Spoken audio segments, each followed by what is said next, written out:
മുത്തുനബി സല്ലല്ലാഹു അലൈഹി വസല്ലമ തങ്ങൾ പഠിപ്പിക്കുന്ന ഒരു മഹത്തായ ഹദീസ്. ഖാല റസൂലുള്ളാഹി സ്വല്ലല്ലാഹു അലൈഹി വസല്ലം മൻ കാനത് الآخرة همه جعله الله غناه في قلبه وجمع له شمله وأتته الدنيا وهي راغمة ومن كانت الدنيا همه جعله الله فقره بين عينيه وفرق عليه شمله ولم يأته في الدنيا إلا ما قدر له. ഹാനായ അനസ് ഇബ്നു മാലിക് റളിയല്ലാഹു അൻഹു നിവേദനം ചെയ്യുന്ന ഒരു ഹദീസ്. മുത്തുനബി സല്ലല്ലാഹു അലൈഹി വസല്ലമ തങ്ങൾ പറയുകയാണ്, മൻ കാനത്തിൽ ആഖിറത്തു ഹമ്മഹു ജഅലഹു അല്ലാഹു ഗിനാഹു ഫീ ഖൽബിഹി വജമഅ ലഹു ശംലഹ. ഒരാളുടെ ജീവിത ലക്ഷ്യം പരലോകമാണെങ്കിൽ, അള്ളാഹുവിന്റെ കുറിച്ചുള്ള ആഖിറമാണ് ഒരാളുടെ ജീവിതത്തിന്റെ ലക്ഷ്യമെങ്കിൽ, അള്ളാഹു അവന്റെ ഹൃദയത്തിൽ ഐശ്വര്യം ഇട്ടുകൊടുക്കുകയും അവനെ ചിന്നിച്ചിതറിയ പല പ്രശ്നങ്ങൾക്കും പരിഹാരം ഒരുമിച്ച് തരുന്നതുമാണ്. അവന്റെ എല്ലാ പ്രശ്നങ്ങൾക്കും അള്ളാഹു പരിഹാരം നൽകും, ഒന്നിച്ച് അള്ളാഹു പരിഹാരം നൽകുകയും ചെയ്യും. ലക്ഷ്യം ആഖിറമാണെങ്കിൽ അവന്റെ ഹൃദയത്തിൽ അള്ളാഹു ഐശ്വര്യം ഇട്ട് കൊടുക്കും. അവന്റെ എല്ലാ പ്രശ്നങ്ങൾക്കും പരിഹാരം ഒരുമിച്ച് അള്ളാഹു നൽകും. ദുനിയാവ് ഇങ്ങോട്ട് കീഴ്പ്പെട്ട് വരുന്നതാണ്. വജമഅ ലഹു ശംലഹ وجعل الله غناه في قلبه وجعله شمله. ദുനിയാവ് ഇങ്ങോട്ട് അയാൾക്ക് കീഴ്പ്പെട്ട് വരും. ദുനിയാവിന്റെ പിന്നാലെ പോകേണ്ട ആവശ്യമുണ്ടാവുകയില്ല. എന്നാൽ വമൻ കാനത്തിദ് ദുനിയാ, എന്നിട്ട് അല്ലാഹുവിന്റെ റസൂൽ പറഞ്ഞു, വാതതുഹു ദുനിയാ വഹിയ റാഗിമ. ദുനിയാവ് ഇങ്ങോട്ട് തേടി വരും. ലക്ഷ്യം ആഖിറമാണെങ്കിൽ അള്ളാഹുവിന്റെ വജ്ഹ് പ്രതീക്ഷിച്ചുകൊണ്ട് നമ്മൾ പ്രവർത്തിച്ചാൽ, നമ്മൾ എന്ത് കാര്യം ചെയ്യുമ്പോഴും അള്ളാഹുവിന്റെ പൊരുത്തം കാംക്ഷിച്ചുകൊണ്ട് ചെയ്താൽ ദുനിയാവ് ഇങ്ങോട്ട് വരും. എത്ര വലിയ മഹാന്മാർ അവര് ആഖിറത്തിന് വേണ്ടി കഠിനാധ്വാനം ചെയ്ത് ആ ആഖിറത്തിന് വേണ്ടി അവർ ജീവിതം ചെലവഴിച്ചപ്പോൾ അവർക്കാവശ്യമായതെല്ലാം അള്ളാഹു ഇങ്ങോട്ട് വന്ന്, ദുനിയാവ് ഇങ്ങോട്ട് വന്നു, എല്ലാം ഇങ്ങോട്ട് വന്ന് അള്ളാഹു കൊടുക്കുകയാണ്. ദുനിയാവ് എല്ലാം ഇങ്ങോട്ട് വരികയാണ്, അങ്ങോട്ട് പോകേണ്ട ആവശ്യമില്ല. ദുനിയാവിന്റെ എല്ലാ കാര്യങ്ങളും അള്ളാഹു അവർക്ക് സാധിപ്പിച്ചു കൊടുക്കുകയാണ്. ലക്ഷ്യം ആഖിറം ആണെങ്കിൽ. എന്നാൽ വമൻ കാനത്തിദ് ദുനിയാ ഹമ്മഹു ജഅലഹു അല്ലാഹു ഫഖറഹു ബൈന ഐനൈഹി വഫറഖ അലൈഹി ശംലഹ വലം യഅതിഹി മിനദ് ദുനിയാ ഇല്ലാ മാ ഖുദ്ദിറ ലഹു. ഒരാളുടെ ജീവിതത്തിന്റെ ലക്ഷ്യം അടിസ്ഥാനപരമായി, ആത്യന്തികമായി നമ്മുടെ ലക്ഷ്യം, നമ്മൾ എന്തിനു വേണ്ടി ജീവിക്കുന്നു എന്നത് വളരെ പ്രധാനമാണ്. നമ്മുടെ ജീവിതത്തിന്റെ ലക്ഷ്യം ദുനിയാവാണെങ്കിൽ, ദുനിയാവില് സുഖങ്ങൾ കിട്ടണം, അതിന്റെ ആഡംബരങ്ങളിൽ ജീവിക്കണം, ദുനിയാവിന്റെ സുഖങ്ങൾ നമുക്ക് വേണം എന്ന് വിചാരിച്ച് നമ്മൾ ജീവിച്ചാൽ, അങ്ങനെയാണെങ്കിലോ അല്ലാഹു സുബ്ഹാനഹു വ തആല ജഅലഹു അല്ലാഹു ഫഖറഹു ബൈന ഐനൈഹി, അവനിക്ക് അല്ലാഹു വലിയ ഫഖറത്ത്, വലിയ ദാരിദ്ര്യം നൽകുകയാണ്. ലക്ഷ്യം ദുനിയാവായി പോയി. ദിക്ർ ചൊല്ലുമ്പോൾ ലക്ഷ്യം ദുനിയാവാണ്. സ്വലാത്ത് ചൊല്ലുമ്പോൾ ലക്ഷ്യം ദുനിയാവാണ്. അങ്ങനെ എന്ത് ചെയ്യുമ്പോഴും ദുനിയാവിന്റെ കാര്യം മാത്രം. ദുനിയാവിലെ നല്ലൊരു ജീവിതം ആഗ്രഹിക്കരുത് എന്നോ, ദുനിയാവിൽ എനിക്കത് കിട്ടണമെന്നോ ഇത് കിട്ടണമെന്നോ ആഗ്രഹിക്കാൻ പാടില്ല എന്നല്ല. ആത്യന്തികമായ ലക്ഷ്യം ഇത് ചൊല്ലുമ്പോൾ എനിക്കെന്റെ റബ്ബിന്റെ പൊരുത്തം കിട്ടണം. ഹദ്ദാദ് റാത്തീബ് ചൊല്ലുമ്പോ എനിക്കെന്റെ റബ്ബിന്റെ പൊരുത്തം കിട്ടണം. അതുപോലെ നിസ്കരിക്കുമ്പോ എനിക്കെന്റെ റബ്ബിന്റെ പൊരുത്തം കിട്ടണം. അതുപോലെ ഫാത്തിഹ ഓതുമ്പോ എനിക്കെന്റെ റബ്ബിന്റെ പൊരുത്തം കിട്ടണം. ഖുർആൻ ഓതുമ്പോ ഇത് ആഖിറത്തിന് വേണ്ടിയാകണം, എന്റെ പരലോക ജീവിതത്തിന് വേണ്ടിയാണ്. ദുനിയാവ് മാത്രം ലക്ഷ്യം വെക്കരുതേ. ഒരാൾക്ക് ദുനിയാവിൽ ഒരു കാര്യം സാധിക്കാനുണ്ട്, ആ കാര്യം സാധിക്കാൻ വേണ്ടി ഇത്രമാത്രം ഖുർആൻ ഓതിക്കൂടാ എന്നല്ല. മറിച്ച് ഖുർആൻ ഓതുമ്പോ ആത്യന്തികമായ ലക്ഷ്യം അല്ലാഹുവിന്റെ ആഖിറത്തിലേക്ക് എനിക്ക് ഉപകാരപ്പെടുമല്ലോ എന്ന് ചിന്തിച്ചിട്ട് അങ്ങനെ ദുനിയാവിന്റെ വിഷയങ്ങൾക്ക് വേണ്ടി നമുക്ക് ചോദിക്കാം. അല്ലാതെ പൂർണ്ണമായി നമ്മുടെ ഏത് അമലുകളുടെയും ലക്ഷ്യം ദുനിയാവ് മാത്രം ആകരുത്. അങ്ങനെയാണെങ്കിൽ അവന്റെ രണ്ട് കണ്ണുകൾക്ക് മുമ്പില് അല്ലാഹു ദാരിദ്ര്യം വിട്ടുകൊടുക്കുമത്രേ. ജഅലഹുല്ലാഹു ഫഖറഹു ബൈന ഐനൈഹി. രണ്ട് കണ്ണുകൾക്കിടയിൽ അല്ലാഹു അയാൾക്ക് ദാരിദ്ര്യം വിട്ടുകൊടുക്കുകയാണ്. ഇനിയോ ഈ ലോകത്തെ ദുനിയാവിന്റെ സുഖം മാത്രം ലക്ഷ്യം വെച്ചുകൊണ്ട് ഒരു അമലും ചെയ്യാൻ പാടില്ല. മാത്രവുമല്ല, എന്നിട്ട് അല്ലാഹുവിന്റെ റസൂല് പറയുകയാണ്, ഫഫറഖ അലൈഹി ശംലാ. അവന്റെ ഭാഗങ്ങളെല്ലാം, അവന്റെ കാര്യങ്ങളൊക്കെ പല ഭാഗങ്ങളിലേക്കും ചിതറിപ്പോകുന്നതാണ്.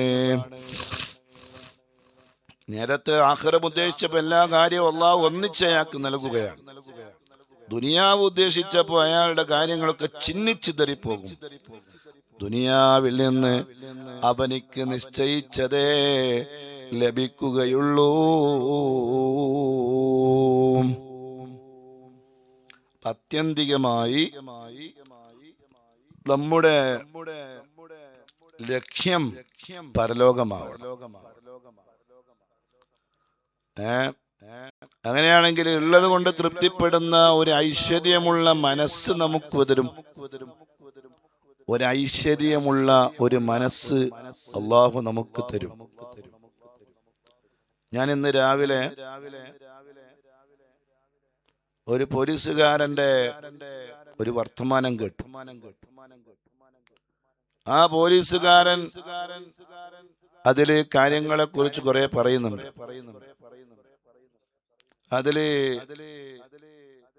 ഇപ്പോഴത്തെ ചില ചെറുപ്പക്കാരായ ചില കുട്ടികളോട് അദ്ദേഹം ഡയറക്റ്റ് ഒരു കാര്യം ചോദിച്ചപ്പോ ഒരു കുട്ടി പറയുകയാണ്, ഞാൻ മരിക്കുകയാണ്. ഒരു ചെറുപ്പക്കാരൻ മരിക്കുകയാണ്, ഞാൻ മരിക്കാൻ പോവുകയാണ്.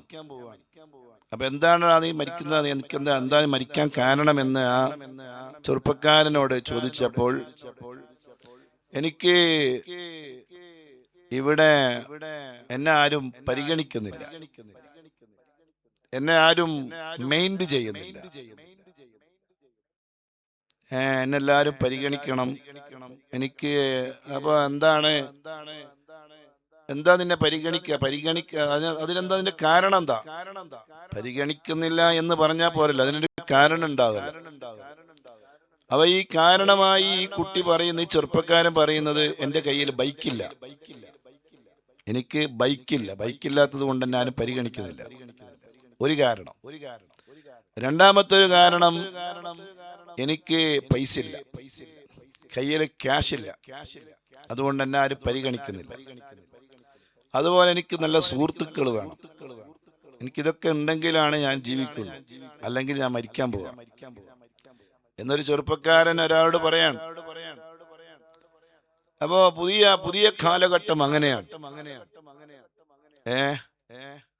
യഥാർത്ഥത്തില് നമ്മള് നമ്മുടെ മക്കളെയും നമ്മളെയും ഒക്കെ പാകപ്പെടുത്തിയെടുക്കേണ്ട ഒരു ജീവിത ശൈലി എന്ന് പറയുന്നത് അള്ളാഹു തരുന്നത് കൊണ്ട് തൃപ്തിപ്പെടുക. ഒരിക്കലും നമ്മൾ നമ്മുടെ മുകളിലുള്ള ആളിലേക്ക് നോക്കരുത്. എപ്പോഴും നമ്മൾ നോക്കേണ്ടത് നമ്മെക്കാളും താഴെയുള്ള ആളുകളിലേക്കാണ്.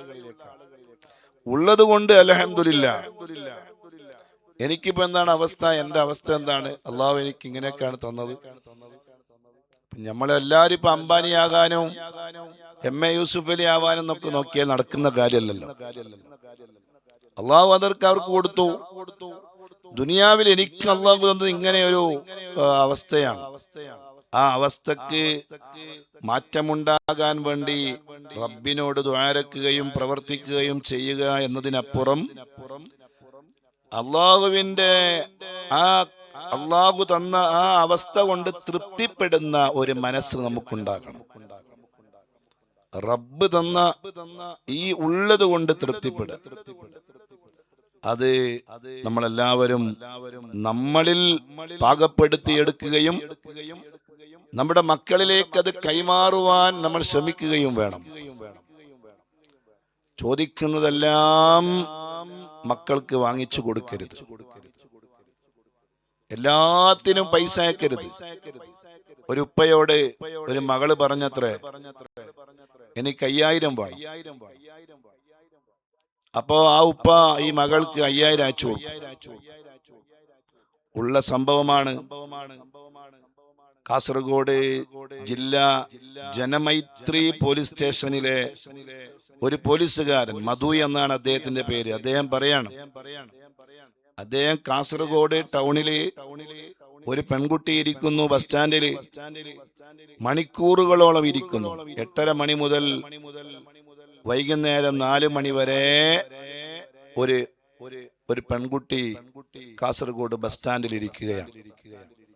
അപ്പൊ ഈ പെൺകുട്ടിയോട് ചോദിച്ചു, എന്തിനാണ് മോളെ നീ ഇവിടെ ഇരിക്കുന്നത്? മണിക്കൂറുകളായല്ലോ, ഞാൻ എൻ്റെ ബാപ്പയെ കാത്തിരിക്കുകയാണ്. കുറെ സംഭവ വികാസങ്ങളൊക്കെ ഉണ്ട്. അതിൻ്റെ ഇടയിൽ ബസ് കയറിയതും ബസ്സിൽ ഇരിക്കാതിരുന്നതൊക്കെ സംഭവങ്ങളൊക്കെ ഉണ്ട്. അങ്ങനെ എന്തായാലും ബസ്സിന്ന് ഈ പെൺകുട്ടി വീണ്ടും അവിടെ വന്നിരിക്കും. വീണ്ടും ബസ് കയറി ഇവർ കയറ്റും, പോലീസുകാർ കയറ്റും. ഇല്ല, കയറുന്നില്ല എന്ന് പറഞ്ഞ് വീണ്ടും അവിടെ തന്നെ ഇരിക്കും. അവസാനം വൈകുന്നേരം 4:30 മണിയായി. നീ എന്തിനാണ് ഇവിടെ ഇരിക്കുന്നത്? ആരെയാണ് നീ കാത്തു നിൽക്കുന്നത്? എൻ്റെ ബാപ്പയെ കാത്തു നിൽക്കുകയാണ്. അതേക്ക് പെൺകുട്ടി, നിങ്ങൾ ആരാ ചോദിക്കാനെന്നൊക്കെ ചോദിച്ചിട്ടുണ്ട്. അങ്ങനെ ബാപ്പയെ കാത്തു നിൽക്കുകയാണ്. അങ്ങനെ അവസാനം ബാപ്പന്റെ ഫോൺ എടുത്ത് ബാപ്പക്ക് വിളിച്ചു. അപ്പൊ നിങ്ങളുടെ മകള് ഇവിടെ ഇരിക്കുന്നുണ്ട്. അപ്പൊ ഈ ബാപ്പ ചോദിക്കുന്നു, നിങ്ങൾ ആരാ ചോദിക്കാൻ? ബാപ്പ ഇങ്ങോട്ട് റോങ്ങില്ല. അവസാനം ഈ പോലീസുകാർ ഈ പെൺകുട്ടിയെയും കൊണ്ട് പോലീസ് സ്റ്റേഷനിലേക്ക് പോവുകയാണ്. പോലീസ് സ്റ്റേഷനിൽ ഈ പെൺകുട്ടിയെ കൊണ്ടിരുത്തുന്നു. പെൺകുട്ടി, എനിക്ക് ഭക്ഷണം വേണം അറിയുന്നു. നല്ല പിന്നെ അവിടെ വിദ്യാനഗറുണ്ട് ഒരു ഗോൾഡൻ ബേക്കറി, ആ ബേക്കറിയിലുള്ള ഷവർമ വേണമെന്ന് പറയുന്നു. എനിക്ക് അവിടുത്തെ ഷവർമ മാത്രമേ ഞാൻ കഴിക്കൂ. അപ്പൊ ഈ പെൺകുട്ടി പിന്നെ അടുത്തത്, എനിക്ക് ജ്യൂസ് വേണം, ക്യാരറ്റ് ജ്യൂസ് വേണം. അപ്പൊ ഈ പോലീസുകാരൻ ചോദിച്ചത്, ക്യാരറ്റ് ജ്യൂസ് എന്തിനയച്ചു? ഈ പെൺകുട്ടി പറയാണ്, എന്നെ കാണാൻ നല്ല ഭംഗിയില്ലേ, ഞാൻ ഭംഗിയുള്ളതായത് ഈ ക്യാരറ്റ് ജ്യൂസ് കുടിച്ചിട്ടാണ്.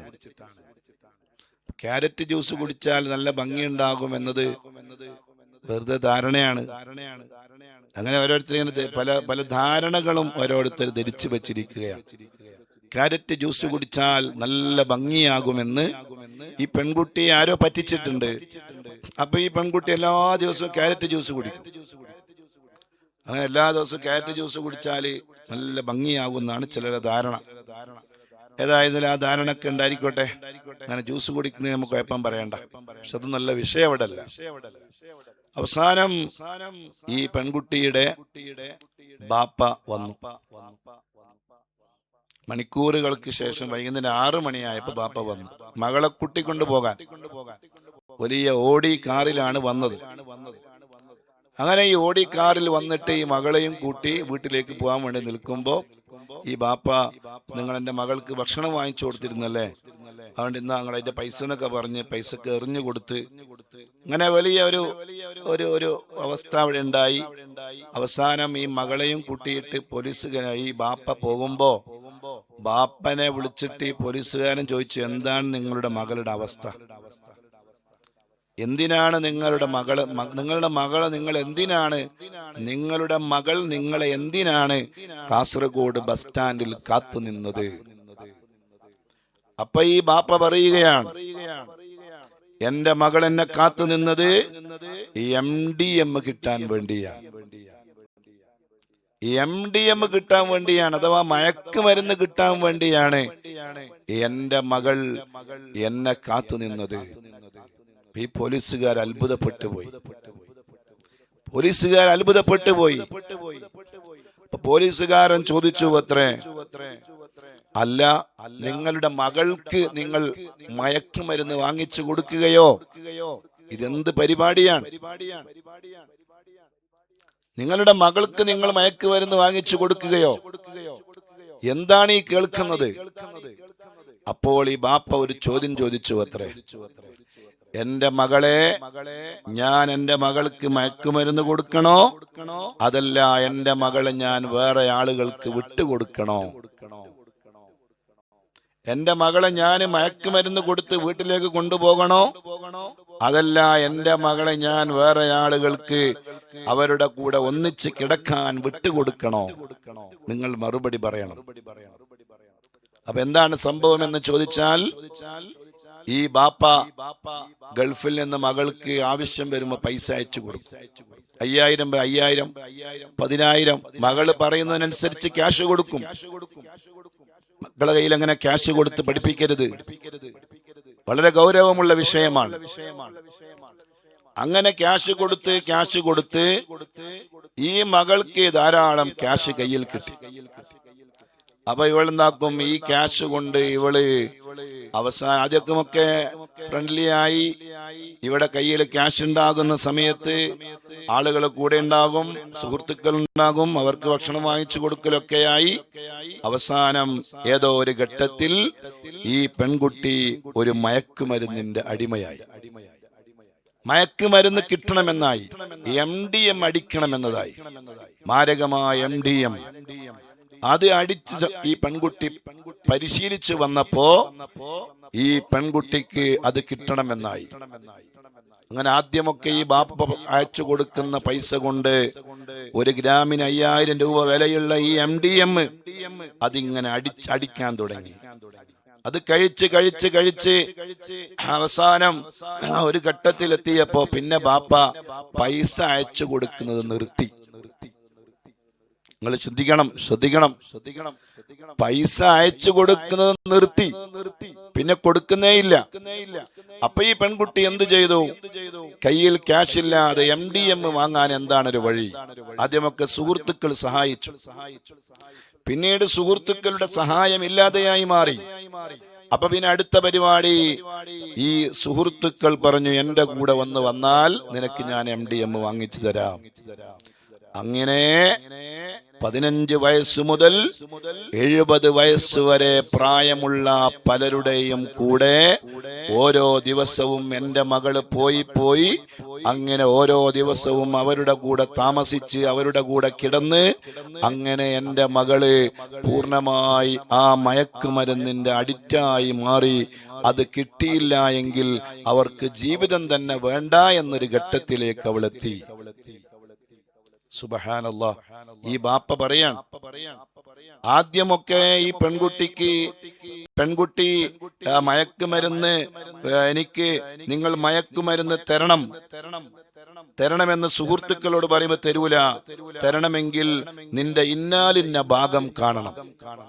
അപ്പൊ ഈ പെൺകുട്ടി ഫോട്ടോ എടുത്തിട്ട് ആ ഭാഗം ആ ആൾക്ക് അയച്ചു കൊടുക്കും. മൊബൈലിൽ നിന്ന് ശരീരത്തിന്റെ പല ഭാഗങ്ങളും മാംസളമായ പല ഭാഗങ്ങളും ഫോട്ടോ എടുത്തിട്ട് ഈ പെൺകുട്ടി അവർക്ക് അയച്ചു കൊടുക്കും. അയച്ചു കൊടുത്ത് അതൊക്കെ മടുത്ത് ഇനി അത് പറ്റൂല, നിന്നെ തന്നെ വേണം.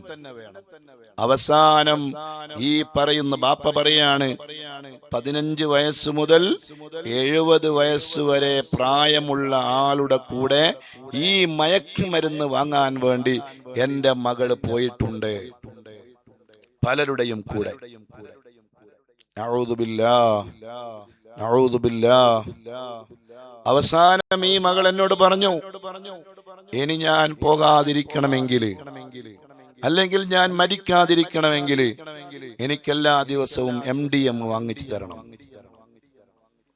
എന്നിട്ട് ഈ പോലീസുകാരനോട് ഈ ബാപ്പ ചോദിക്കുന്നത്രേ, ഞാൻ എന്റെ മകൾക്ക് MDM വാങ്ങിച്ചു കൊടുക്കണോ, അതല്ല എന്റെ മകളെ ഞാൻ പലരുടെയും കൂടെ വിട്ടുകൊടുക്കണോ? എന്താണ് ഞാൻ ചെയ്യേണ്ടത്? അതിന്റെ അഡിക്റ്റായി പോയി പെൺകുട്ടി.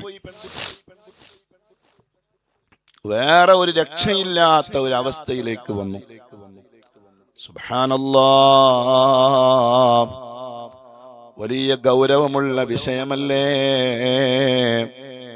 എന്നിട്ട് ആ പോലീസുകാരൻ പറയാണ്, പിന്നീട് ആ പെൺകുട്ടി പഠിക്കാൻ പോയി, MBBS എടുത്തു, ഡോക്ടറായി. ഇപ്പൊ MBBS എടുത്ത് ആ പെൺകുട്ടി ഡോക്ടറാണ്. പക്ഷെ ഡോക്ടറായിട്ട് പോലും ആ പെൺകുട്ടിയുടെ ജീവിതത്തിൽ നിന്ന് ആ മയക്കുമരുന്ന് അടിക്കുക എന്ന ആ ജീവിത ശൈലി മാറിയിട്ടില്ല, പൂർണ്ണമായി മാറിയിട്ടില്ല. അതിൽ അഡിക്റ്റായി കഴിഞ്ഞാലുള്ള അവസ്ഥ അങ്ങനെയാണ്. എന്തൊരു വലിയ ദുരന്തത്തിലേക്കാണല്ലേ? അതിനാണ് ഈ മക്കൾ, ഈ ബസ് സ്റ്റാൻഡിൽ ഈ മകള് ബാപ്പയെ കാത്തു നിൽക്കുകയാണ്. MDMുമായി വരുന്ന ബാപ്പയെ കാത്തു നിൽക്കുകയായിരുന്നു ബസ് സ്റ്റാൻഡിൽ. രാവിലെ 8:30 മണി മുതൽ വൈകുന്നേരം 4:30 മണി വരെ ഈ പെൺകുട്ടി കാത്തു നിന്നത് ബാപ്പയെ കാത്തു നിൽക്കുകയായിരുന്നു. MDM കൊണ്ടുവരുന്ന ബാപ്പ, അല്ലെങ്കിൽ ഞാൻ വീട്ടിലേക്ക് പോകൂല. ഇങ്ങനെയൊരു കാലഘട്ടം, ഇങ്ങനെയൊരു ചരിത്രം, ഇങ്ങനത്തെ അവസ്ഥയൊക്കെ നമ്മൾ കേൾക്കേണ്ടി വരിക എന്ന് പറഞ്ഞാൽ വളരെ അത്ഭുതകരമായ കാര്യമല്ലേ? എവിടേക്കാണ് നമ്മുടെ ഉമ്മത്ത്, നമ്മുടെ സമൂഹം യാത്ര ചെയ്തുകൊണ്ടിരിക്കുന്നത്? എല്ലാത്തിൻ്റെയും അടിസ്ഥാനപരമായി ഞാൻ പറയുന്നത്, ആരുടെ മക്കളെയും ആരെയും പോറ്റുമ്പോ നമ്മുടെ അടിസ്ഥാനപരമായ ലക്ഷ്യം, ദുനിയാവ് ലഭിച്ചേക്കാം, ദുനിയാവിൽ സമ്പത്തുണ്ടായേക്കാം, ദുനിയാവിൽ ജോലി കിട്ടിയേക്കാം, എല്ലാം ഉണ്ടായേക്കാം.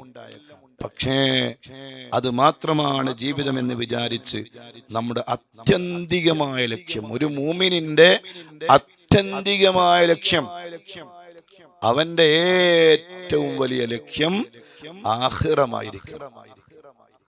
അവൻ അതാണ്. ആ ആഖിറം ഒരാൾ ലക്ഷ്യം വെച്ചാൽ ദുനിയാവ് ഇങ്ങോട്ട് വരും, പൈസ ഇങ്ങോട്ട് വരും, പണം ഇങ്ങോട്ട് വരും, എല്ലാം ഇങ്ങോട്ട് വരും. നമ്മൾ അങ്ങോട്ട് പോകേണ്ട ആവശ്യമില്ല. അതുകൊണ്ട് അങ്ങനെയുള്ള ജീവിതത്തെ നമ്മൾ കാണണം. ദുനിയാവിനെ മാത്രം നമ്മൾ ലക്ഷ്യം വെച്ചാൽ, ദുനിയാവാണ് ലക്ഷ്യമെങ്കിൽ നമുക്ക് അല്ലാഹു ദാരിദ്ര്യം തരും. തുടക്കത്തിലൊക്കെ നല്ല ഉഷാറുണ്ടായിന്ന് വരാം, പിന്നീട് 2 കണ്ണിന്റെ മുന്നിൽ ദാരിദ്ര്യം വരും. എന്ന് ഒരിക്കൽ പോലും കളവ് പറയാത്ത നാവുകൊണ്ട് സയ്യിദുനാ മുഹമ്മദുർ റസൂലുള്ളാഹ്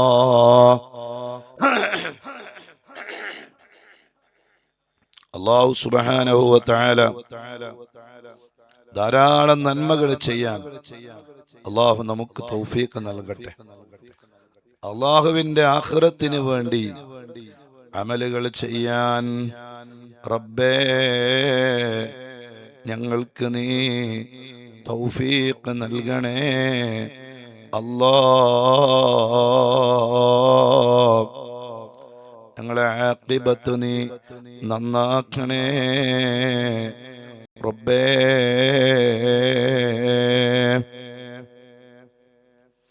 എല്ലാ മുറാദുകളും നീ ഹാസിലാക്കണേ അല്ലാഹ്.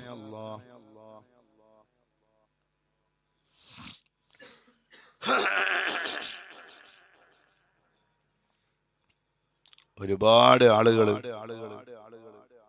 പല വിഷയങ്ങളും പറഞ്ഞു ദ്വാരക്കാൻ പറഞ്ഞു. നമ്മൾ ഇന്നത്തെ വിഷയം പരിശുദ്ധമായ കഅബയും ആനക്കലഹ സംഭവവുമാണ്. ചരിത്രം നമ്മൾ പഠിക്കുകയാണ്. നമ്മൾ അതിന്റെ മുന്നിങ്ങനെ ഒരു ചെറിയൊരു വിഷയം പറഞ്ഞു എന്ന് മാത്രം. നമ്മുടെ ഇന്നത്തെ വിഷയം പരിശുദ്ധമായ കഅബയും ആനക്കലഹ സംഭവവും. ചരിത്രത്തിലെ വലിയ ഒരു അധ്യായമാണ് ആനക്കലഹ സംഭവം എന്ന് പറയുന്നത്. ഏകദേശം മുത്തുനബി സല്ലല്ലാഹു അലൈഹി വആലിഹി വസല്ലമ തങ്ങള് ജനിക്കുന്നതിന് ഒരു 50 ദിവസം മുമ്പ് നടന്ന ഒരു സംഭവമാണ് ഈ ആനക്കലഹ സംഭവം എന്ന് പറയുന്നത്. അഥവാ പരിശുദ്ധമായ മക്കയെ ജനങ്ങളിലേക്ക് ആകർഷിക്കണം. കാരണം അവിടെ വലിയൊരു സംഭവം നടക്കാൻ പോവാണ്. അള്ളാഹുവിന്റെ ഓരോ ഹിക്മത്തുകളും അള്ളാഹു ചെയ്യുന്ന പ്രവർത്തനങ്ങളും എന്ന് പറയുന്നത് മുത്തുനബി സല്ലല്ലാഹു അലൈഹി വസല്ലമ തങ്ങളുടെ വരവിനെ ജനങ്ങളിലേക്ക് അറിയിച്ചു കൊടുക്കുകയാണ്. അതിനെന്താണ്? മക്ക ഒരു ജനശ്രദ്ധ ആകർഷിച്ച ഒരു നാടായി മാറണം. അങ്ങനെ ജനശ്രദ്ധ ആകർഷിച്ച ഒരു നാടായി മാറണമെങ്കിൽ മക്ക എല്ലാവരും മക്കയെ ഒന്ന് ശ്രദ്ധിക്കണം. മക്കയെ ശ്രദ്ധിക്കണമെങ്കിൽ മക്ക ഒന്ന് ആളുകൾക്കിടയിൽ ഒരു പ്രസിദ്ധമാകണല്ലോ. ഓൾറെഡി മക്ക പ്രസിദ്ധമാണ്. ആളുകളൊക്കെ കഅബ എന്ന് പറയുന്ന പുണ്യമായ ഗേഹത്തിലേക്ക് വരുന്നു. പരിശുദ്ധമായ കഅബയെ എല്ലാവരും തവാഫ് ചെയ്യുന്നു, കഅബയെ ഹജ്ജ് ചെയ്യുന്നു. അങ്ങനെയൊക്കെ ഉണ്ട്. ജാഹിലിയ്യ കാലഘട്ടങ്ങളിലും ഹജ്ജുണ്ട്, ഉംറയുണ്ട്. പരിശുദ്ധമായ കഅബയെ വന്ന് ആളുകൾ തവാഫ് ചെയ്യുന്ന സിസ്റ്റങ്ങളും ഹജ്ജുമൊക്കെ ഉണ്ട്. ആദം നബി അലൈഹി ഇസ്ലാമിന്റെ കാലഘട്ടത്തിലെ ഹജ്ജ് ഉണ്ടല്ലോ. ഹജ്ജൊക്കെ അന്നേ ഉണ്ട്. പക്ഷെ അതിന്റെ ശരിയായ രൂപവും ഭാവവും എല്ലാം വിശുദ്ധ ഖുർആനിലൂടെ അള്ളാഹു പറഞ്ഞപ്പോഴാണ് ആ ശരിയായ ഹജ്ജിലേക്ക് കാര്യങ്ങൾ നീങ്ങിയത്.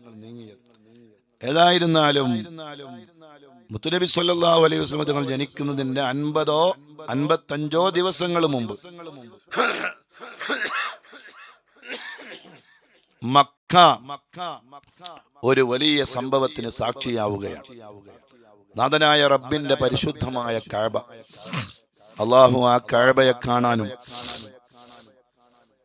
ആ കഅബയെ ചുംബിക്കാനും അതിന്റെ കില്ല പിടിച്ച് മുത്താനും ചുംബിക്കാനും അള്ളാഹു ഒരുപാട് തവണ നമുക്ക് തൗഫീഖ് നൽകുകയും തീരെ അവിടെ എത്താത്തവർക്ക് അവിടെ വളരെ വേഗത്തിൽ എത്താനും അള്ളാഹുവേ റബ്ബായ നീ ഞങ്ങൾക്ക് തൗഫീഖ് നൽകണേ അല്ലാഹ്. കഅബ കാണുമ്പോൾ ഏതൊരാളുടെയും കണ്ണിലൂടെ കണ്ണുനീര് വരും. ആദ്യമായി കഅബ കണ്ടിട്ട് കണ്ണുനീര് വരാത്തവരായി ആരും ഉണ്ടാവുകയില്ല. അള്ളാഹു ഒരുപാട് തവണ അവിടെ എത്താൻ അള്ളാഹു തൗഫീഖ് ചെയ്യട്ടെ. ആ കറുത്ത വസ്ത്രം ധരിച്ചു നിൽക്കുന്ന കഅബക്ക് എന്തോ ഒരു ഭംഗിയാണ്. അതിന് ജീവനുണ്ട് എന്നാണ് മഹാന്മാര് പറയുന്നത്. അത് നമ്മളെ കാണുന്നുണ്ട്, നമ്മളെ അറിയുന്നുണ്ട്. നമ്മൾ വിചാരിക്കും കഅബ നമ്മളെ കാണുന്നില്ല എന്ന്. കഅബ നമ്മളെ കാണുന്നുണ്ട്, അറിയുന്നുണ്ട്. അബ്ദുല്ലാഹി ഇബ്നു ഉമർ റളിയല്ലാഹു അൻഹു 1000 തവണ തവാഫ് ചെയ്തു കഅബയെ. 1000 തവാഫ് ചെയ്തപ്പോൾ കഅബ മഹാനായ ഉമർ ഇബ്നു അബ്ദുല്ലാഹ് മുത്തുനബി സുബ്ഹാനായ അബ്ദുല്ലാഹി ഇബ്നു ഉമർ അഥവാ ഉമർ ഇബ്നുൽ ഖത്താബ് റളിയല്ലാഹു അൻഹുവിന്റെ മകനായ അബ്ദുല്ലാഹി ഇബ്നു ഉമർ തങ്ങളോട് കഅബ അസ്സലാമു അലൈക്കും യാ അബ്ദുല്ലാഹി ഇബ്നു ഉമർ എന്ന് കഅബ മഹാനവറുകളോട് സലാം പറഞ്ഞു അത്രേ. അസ്സലാമു അലൈക്കും യാ അബ്ദുല്ലാഹ്. മാഷാ അല്ലാഹ്. അപ്പൊ കഅബക്ക് ജീവനുണ്ട്. 1000 തവാഫ് പൂർത്തിയാക്കിയപ്പോ കഅബ മഹാനവറുകളോട് സലാം പറയണമെങ്കിൽ ആ കഅബ അറിയുന്നുണ്ട്, ഓരോ സലാമും അറിയുന്നുണ്ട്, ഓരോ ഓരോ തവാഫും അറിയുന്നുണ്ട്. ഓരോ തവണ മഹാനവറുകൾ തവാഫ് ചെയ്ത് 1000 പൂർത്തിയാക്കിയപ്പോഴാണല്ലോ കഅബ സലാം പറഞ്ഞത്. അപ്പൊ കഅബയെല്ലാം അറിയുന്നുണ്ട്, കാണുന്നുണ്ട്. അല്ലാഹു സുബ്ഹാനഹു വ തആല സംവിധാനിച്ച റബ്ബിന്റെ പ്രത്യേകമായ സംവിധാനമാണ്, ഭവനമാണ് കഅബ. ആ പരിശുദ്ധമായ കഅബയെ കുറിച്ച് ഒരുപാട് കാര്യങ്ങൾ പറയാനുണ്ട്. പക്ഷേ ഇന്ന് നമ്മൾ കഅബയെ കുറിച്ച് കൂടുതൽ വിശദീകരിക്കലല്ല നമ്മുടെ ലക്ഷ്യം. മറിച്ച് മുത്തുനബി സ്വല്ലല്ലാഹു അലൈഹി വആലിഹി വസല്ലമ തങ്ങളെ കുറിച്ച് പറയുമ്പോ അവിടുത്തെ ഉപ്പാപ്പയായ അബ്ദുൽ മുത്തലിബിനെ കുറിച്ച് പറയുമ്പോ ഈ സംഭവം പ്രതിപാദിക്കാതെ മുത്തുനബിയുടെ ചരിത്രത്തിലേക്ക് പോകാൻ ഒരാൾക്കും കഴിയില്ല. ഈ സംഭവങ്ങളൊക്കെ അല്ലാഹു സുബ്ഹാനഹു വ തആല സംവിധാനിച്ചത് മുത്തുനബിക്ക് വേണ്ടിയാണ്, മുത്തുനബിയുടെ ജനനം അറിയിക്കാൻ വേണ്ടിയാണ്. അതാണ് അല്ലാഹു ഖുർആനിൽ പറയുന്നത്, അലം തറ കൈഫ ഫഅല റബ്ബുക ബി അസ്ഹാബിൽ ഫീൽ അലം യജ്അൽ കൈദഹും ഫീ തദ്ലീൽ വഅർസല അലൈഹിം ത്വയ്റൻ നബാബീൽ തർമീഹിം ബിഹിജാറത്തിൻ മിൻ സിജ്ജീൽ ഫജഅലഹും കഅസ്ഫിൻ മഅകൂൽ. എന്തായിരുന്നു ഈ ആനക്കലഹ സംഭവം? സൂറത്തുൽ ഫീൽ. ഒരു ആന എന്നാണ്, ഫീൽ എന്ന് പറഞ്ഞാൽ ആന എന്നാണ്.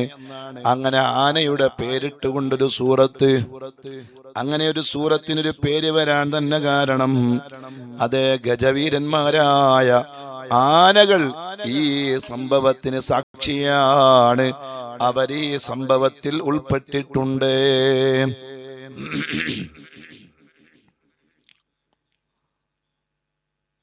മുത്തുനബി സല്ലല്ലാഹു അലൈഹി വസല്ലമ തങ്ങളുടെ ജനനത്തിന് 50 ദിവസം മുമ്പ് അല്ലെങ്കിൽ 55 ദിവസങ്ങൾക്ക് മുമ്പ് ഒരു വൻ സൈന്യം പരിശുദ്ധമായ കഅബയെ ലക്ഷ്യം വെച്ച് വരികയാണ്. 600ഓളം ആളുകളുണ്ട് എന്നാണ്. സർവായുധ വിഭൂഷരാണ്. ഒരുപാട് ഗജവീരന്മാരുണ്ട്, ആനകളുണ്ട്, വലിയ ആനകൾ പറഞ്ഞാൽ അതുപോലെ അനുസരിക്കുന്ന വലിയ ഗജവീരന്മാരായ ആനകൾ. ആ ആനകളുമായി മക്കയിലേക്ക് വരികയാണ് യമനിന്റെ രാജാവായ അബറഹത്ത് രാജാവ്. ആ അബറഹത്ത് രാജാവ് വരുമ്പോ മക്കയുടെ എല്ലാ നിലക്കും മക്കയെ പരിപാലിച്ച് പോറ്റി വളർത്തുന്നത്, മക്കയുടെ ഭരണാധികാരിയായുള്ളത് അബ്ദുൽ മുത്തലിബാണ്. ആ അബ്ദുൽ മുത്തലിബിന്റെ യശസ്സും അന്തസ്സുമെല്ലാം ഈ മഹാസംഭവത്തിലൂടെ അല്ലാഹു ഉയർത്തിക്കളഞ്ഞു.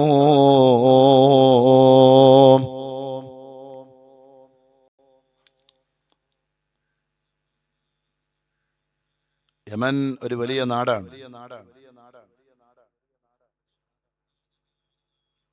യമന് വലിയൊരു നാടാണ്. ആ യമന്റെ ഭരണാധികാരിയായിരുന്നു ദൂനവാസ്. ദൂനവാസ് ചക്രവർത്തി ജൂതമതക്കാരനായിരുന്നു. വലിയ സ്വേച്ഛാധിപതിയായിരുന്നു. അയാൾ വലിയ ഭരണാധികാരിയായിരുന്നു. 20,000-ഓളം ക്രിസ്ത്യാനികളെ അയാൾ കൊന്നൊടുക്കിയിട്ടുണ്ടത്ര. അങ്ങനെ അതിൽ നിന്ന് രക്ഷപ്പെട്ട ഒരാള് റോമിലെത്തി സീസർ ചക്രവർത്തിയോട് സഹായം അഭ്യർത്ഥിച്ചു. അങ്ങനെ തന്റെ കീഴിൽ ഭരണം നടത്തിയിരുന്ന എത്യോപ്യൻ രാജാവായ നഗസ്സിനോട് യമൻകാരായ ആളുകളെ സഹായിക്കാൻ വേണ്ടി സീസർ രാജാവ് ഉത്തരവിട്ടു. റോമന്റെ ഭരണാധികാരിയായ സീസർ ചക്രവർത്തി ഉത്തരവിട്ടു. അതിന്റെ അടിസ്ഥാനത്തിൽ അബ്രഹത്ത് ബനു അശ്രം, അർയാത്ത് എന്നീ സൈന്യാധിപന്മാരെ വമ്പൻ സൈന്യത്തോടുകൂടെ യമനിലേക്ക് പറഞ്ഞയച്ചു, എത്യോപ്യയിൽ നിന്ന്. അങ്ങനെ അവര് യമനിലെത്തി യമന്റെ രാജാവായ ദൂനവാസിനെ പരാജയപ്പെടുത്തി. അങ്ങനെ ദൂനവാസ് എന്ന് പറയുന്ന വലിയ ചക്രവർത്തി, യമന്റെ ഭരണാധികാരി, അതാ സമുദ്രത്തിൽ ചാടി ആത്മഹത്യ ചെയ്യുകയാണ്. അതോടുകൂടെ യമനിലെ ജൂതന്മാരുടെ ആധിപത്യം അങ്ങോട്ട് അവസാനിച്ചു. തുടർന്ന് അർയാത്തും അബ്രഹത്തും യമന്റെ ഭരണം ഏറ്റെടുത്തു. രണ്ടാളും കൂടി യമൻ ഭരിക്കാൻ തുടങ്ങി. കുറച്ചു കഴിഞ്ഞപ്പോ അബ്രഹത്തും അർയാത്തും തമ്മിൽ തെറ്റി. അങ്ങനെ അവര് തമ്മിൽ തെറ്റിയപ്പോ അവര് തമ്മിൽ സൈന്യങ്ങളായി സംഘടിച്ചു. അപ്പൊ അവര് തമ്മിൽ യുദ്ധം ചെയ്യാനുള്ള തീരുമാനമെത്തി. അപ്പൊ പറഞ്ഞു, യുദ്ധം ചെയ്യേണ്ട, നമ്മൾ തമ്മിലൊരു ദ്വന്ദ്വയുദ്ധം നടത്താം. അതിലാരാണോ വിജയിക്കുന്നത് അവര് ഭരണം നടത്തണം. അങ്ങനെ അർയാത്തും അങ്ങനെ അബ്രഹത്തും തമ്മിൽ വലിയൊരു ദ്വന്ദ്വയുദ്ധം നടന്നു. നേരിട്ട് ഏറ്റുമുട്ടുകയാണ്. അവസാനം ആ നേരിട്ടുള്ള ഏറ്റുമുട്ടലിൽ അബ്രഹത്ത് അർയാത്തിനെ കൊലപ്പെടുത്തി, കൊന്നുകളഞ്ഞു. അങ്ങനെ ആ യുദ്ധത്തിൽ അബ്രഹത്ത് വിജയിച്ചു. അബ്രഹത്താണെങ്കിൽ ഭരണാധികാരം ഏറ്റെടുത്തു. അങ്ങനെ യമന്റെ ഭരണാധികാരം ഏറ്റെടുത്തെങ്കിലും നേരത്തെ അവരെ പറഞ്ഞയച്ച ആളുണ്ട്, നേഗസ് രാജാവ്, എത്യോപ്യയുടെ ഭരണാധികാരി. അയാൾക്ക് തീരെ ഇഷ്ടപ്പെട്ടില്ല. ഞാൻ പറഞ്ഞയച്ച ഒരു സൈന്യാധിപൻ യമന്റെ ഭരണാധികാരിയാവുകയോ. അയാൾക്ക് വലിയ ദേഷ്യം പിടിച്ചു. കാരണം ഞാൻ പറഞ്ഞയച്ച ആളല്ലേ. അയാൾക്ക് ഈ യഥാർത്ഥത്തിൽ ആ ഭരണാധികാരം ആരുടെ കയ്യിലാണുള്ളത്? അവരെ തന്നെ ഈ രാജ്യത്തിന്റെ ഭരണം ഏൽപ്പിക്കുകയാണ് വേണ്ടത്. കാരണം അയാൾ പറഞ്ഞയച്ചതാണ് സൈന്യാധിപനായി. പക്ഷെ സൈന്യാധിപനായി പറഞ്ഞയച്ച ആള് ഈ യമന്റെ ഭരണാധികാരം ഏറ്റെടുക്കുന്നത് നേഗസിന് തീരെ ഇഷ്ടപ്പെട്ടില്ല. അയാൾ എന്തു ചെയ്തു? അയാൾക്ക് തീരെ ഇഷ്ടപ്പെടാതായപ്പോ രാജാവിനെ അനുനയിപ്പിക്കാൻ വേണ്ടി അബ്രഹത്ത് വലിയ ഐഡിയകൾ പയറ്റുകയാണ്. ഒരുപാട് സമ്മാനങ്ങൾ കൊടുത്തയക്കുകയാണ്. എന്നിട്ട് രാജാവായ നേഗസിനോട് പറയുകയാണ്, അബ്രഹത്ത്, ഞാൻ നിങ്ങളുടെ കാലിന്റെ കീഴിലാണ്, നിങ്ങൾക്ക് എന്ത് വേണമെങ്കിലും തീരുമാനിക്കാം. അങ്ങനെ നേഗസിനെ, ആ രാജാവിനെ അബ്രഹത്ത് പാട്ടിലാക്കുകയാണ്. നിങ്ങളുടെ അടിമയാണ് ഞാനെന്ന് പ്രഖ്യാപിക്കുകയാണ്. രാജാവിന് വലിയ സന്തോഷമായി. അങ്ങനെയാണെങ്കിൽ അബ്രഹത്ത് യമൻ ഭരിച്ചു കൊള്ളട്ടെ. അങ്ങനെയാണ് യമനിന്റെ ഭരണാധികാരം അബ്രഹത്ത് വളരെ തന്ത്രപരമായി കൈക്കലാക്കുകയാണ്. അങ്ങനെ രാജാവായി അബ്രഹത്ത് യമൻ ഭരിക്കുന്നു. ഇനിയാണ് സംഭവ വികാസങ്ങൾ ഉണ്ടാകുന്നത്. ചോദ്യം ചെയ്യപ്പെടാത്ത രാജാവായി, വലിയ ശക്തനായ ഭരണാധികാരിയായി, തന്ത്രശാലിയായ ഭരണാധികാരിയായി അബ്രഹത്ത് യമനിൽ ഇങ്ങനെ രാജാവായി വാഴുകയാണ്. എല്ലാവരെയും തന്റെ ചൊൽപ്പടിക്ക് കീഴിൽ നിർത്തിയിരിക്കുന്നു. പക്ഷേ ആളുകളെല്ലാവരും പോകുന്നത് മക്കയിലേക്കാണ്. യമനിലേക്ക് ആളുകൾ ആരും വരുന്നില്ല. അങ്ങനെയാണല്ലോ ഭരണാധികാരികള് ടൂറിസ്റ്റുകൾ ആകർഷിക്കാൻ വേണ്ടി എല്ലാരും ഇങ്ങോട്ട് വരണം. അതിനെന്താ വഴി? ആ വഴി ആലോചിക്കുകയാണ് അബ്രഹത്ത് രാജാവ്. എല്ലാവരും മക്കയിലേക്ക് പോകുന്നു. കാരണം തീർത്ഥാടകരുടെ കേന്ദ്രം അത് മക്കയാണ്.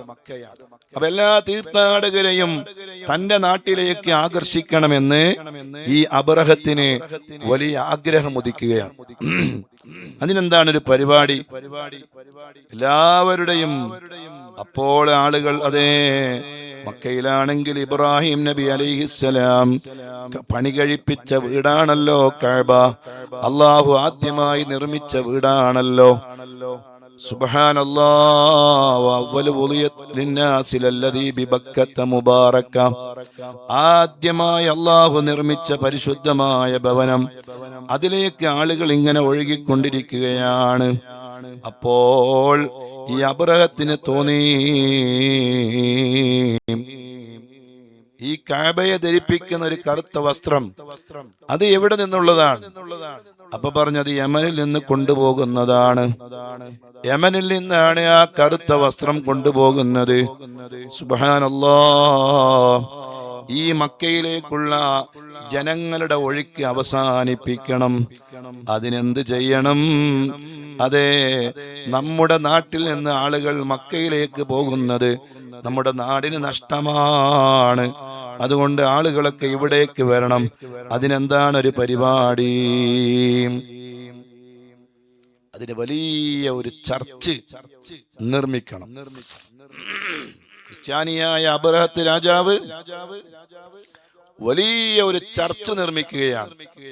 വലിയ രത്നങ്ങളും ഒരുപാട് വലിയ വലിയ മനോഹരമായ നിർമ്മിതിയോടുകൂടെ ഒരു വലിയ ചർച്ച് പടുത്തുയർത്തുകയാണ്. കാണാൻ അമ്പര ചുംബിയായ വളരെ മനോഹരമായ ഒരു ചർച്ച്.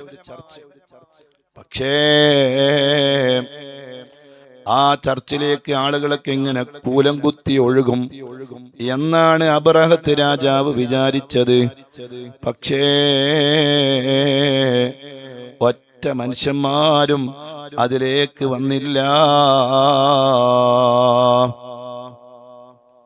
ഒറ്റ ആൾ അവിടേക്ക് വന്നില്ല. എല്ലാരോടും രാജാവിന്റെ ഉത്തരവിറങ്ങി. എല്ലാ യമനിലെ മുഴുവൻ ആളുകളും ഈ ചർച്ചിൽ വന്ന്, ഈ ഗേഹത്തിൽ വന്ന്, ഈ മനോഹരമായ ഈ ചർച്ചിൽ വന്നുകൊണ്ട് എല്ലാവരും അവരുടെ ആരാധനകൾ നിർവഹിക്കണം. പക്ഷേ ആളുകൾ അതൊന്നും പരിഗണിച്ചില്ല. അവിടേക്ക് വരാൻ ആളുകൾ തയ്യാറായില്ല. രാജാവിന് വലിയ അരിശം പൂണ്ടോ. ഇത് ശരിയാവൂല. ഇതിന് പരിഹാരം എന്താണ്? പരിഹാരം കഅബ പൊളിക്കലാണ്. കഅബ പൊളിക്കാതെ എന്റെ ഈ ഭവനത്തിന് നിലനിൽപ്പില്ല. അതൊരു ചിന്തയായി മാറി. പരിശുദ്ധമായ കഅബ പൊളിക്കണം.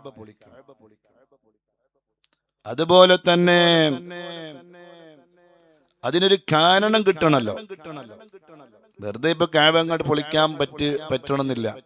അതിന് പോയാല് രാജ്യങ്ങളുടെ പ്രശ്നങ്ങൾ ഉണ്ടാകും. അതിനൊരു കാരണം കിട്ടണം. എന്താ കാരണം? അങ്ങനെ കാരണം കിട്ടാൻ വേണ്ടി കാത്തിരിക്കുകയായിരുന്നു. സുബ്ഹാനല്ലാഹ്. അങ്ങനെ ഇരിക്കുമ്പോഴാണ് ഒരു ദിവസം ഒരു അറേബ്യക്കാരനായ ഒരാള് അബ്രഹത്തിന്റെ ചർച്ചിലേക്ക് വരികയാണ്. ഇതൊക്കെ അള്ളാഹുവിന്റെ ഓരോ മുൻകൂട്ടിയുള്ള നിശ്ചയാണ്.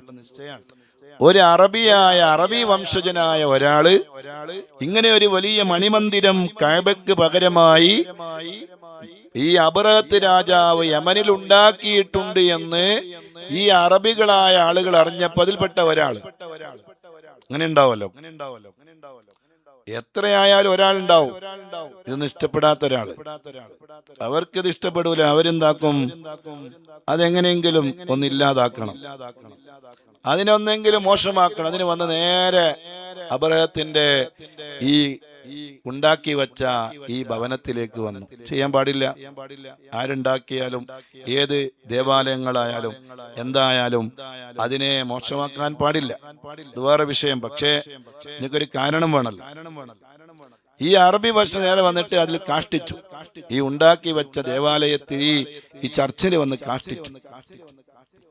ഇയാൾ ഉണ്ടാക്കി വെച്ചതിൽ വന്ന് കാഷ്ടിച്ചു. എന്നിട്ട് ആ കാഷ്ടം എടുത്തിട്ട് ഈ കെട്ടിടത്തിന്റെ ചുമരിലൊക്കെ ഇങ്ങനെ തേച്ചു. സുബ്ഹാനല്ലാഹ്. പ്രശ്നമുണ്ടാകാൻ പിന്നത് വേണോ? വലിയ പ്രശ്നമായി. നമ്മുടെ ദേവാലയത്തെ മോശമാക്കി എന്ന വലിയ ചർച്ചയുണ്ടായി. അങ്ങനെയാണ് സുബ്ഹാനല്ലാഹ് വേറൊരു അഭിപ്രായ പ്രകാരം ഏതാനും ഖുറൈശി യുവാക്കള് എത്യോപ്യയിലേക്കുള്ള വ്യാപാര സഞ്ചാരത്തിനിടെ ഈ മഠത്തിൽ വിശ്രമിക്കാൻ ഇറങ്ങി. അങ്ങനെ ആഹാരം പാകം ചെയ്യാൻ തീ കൂട്ടി.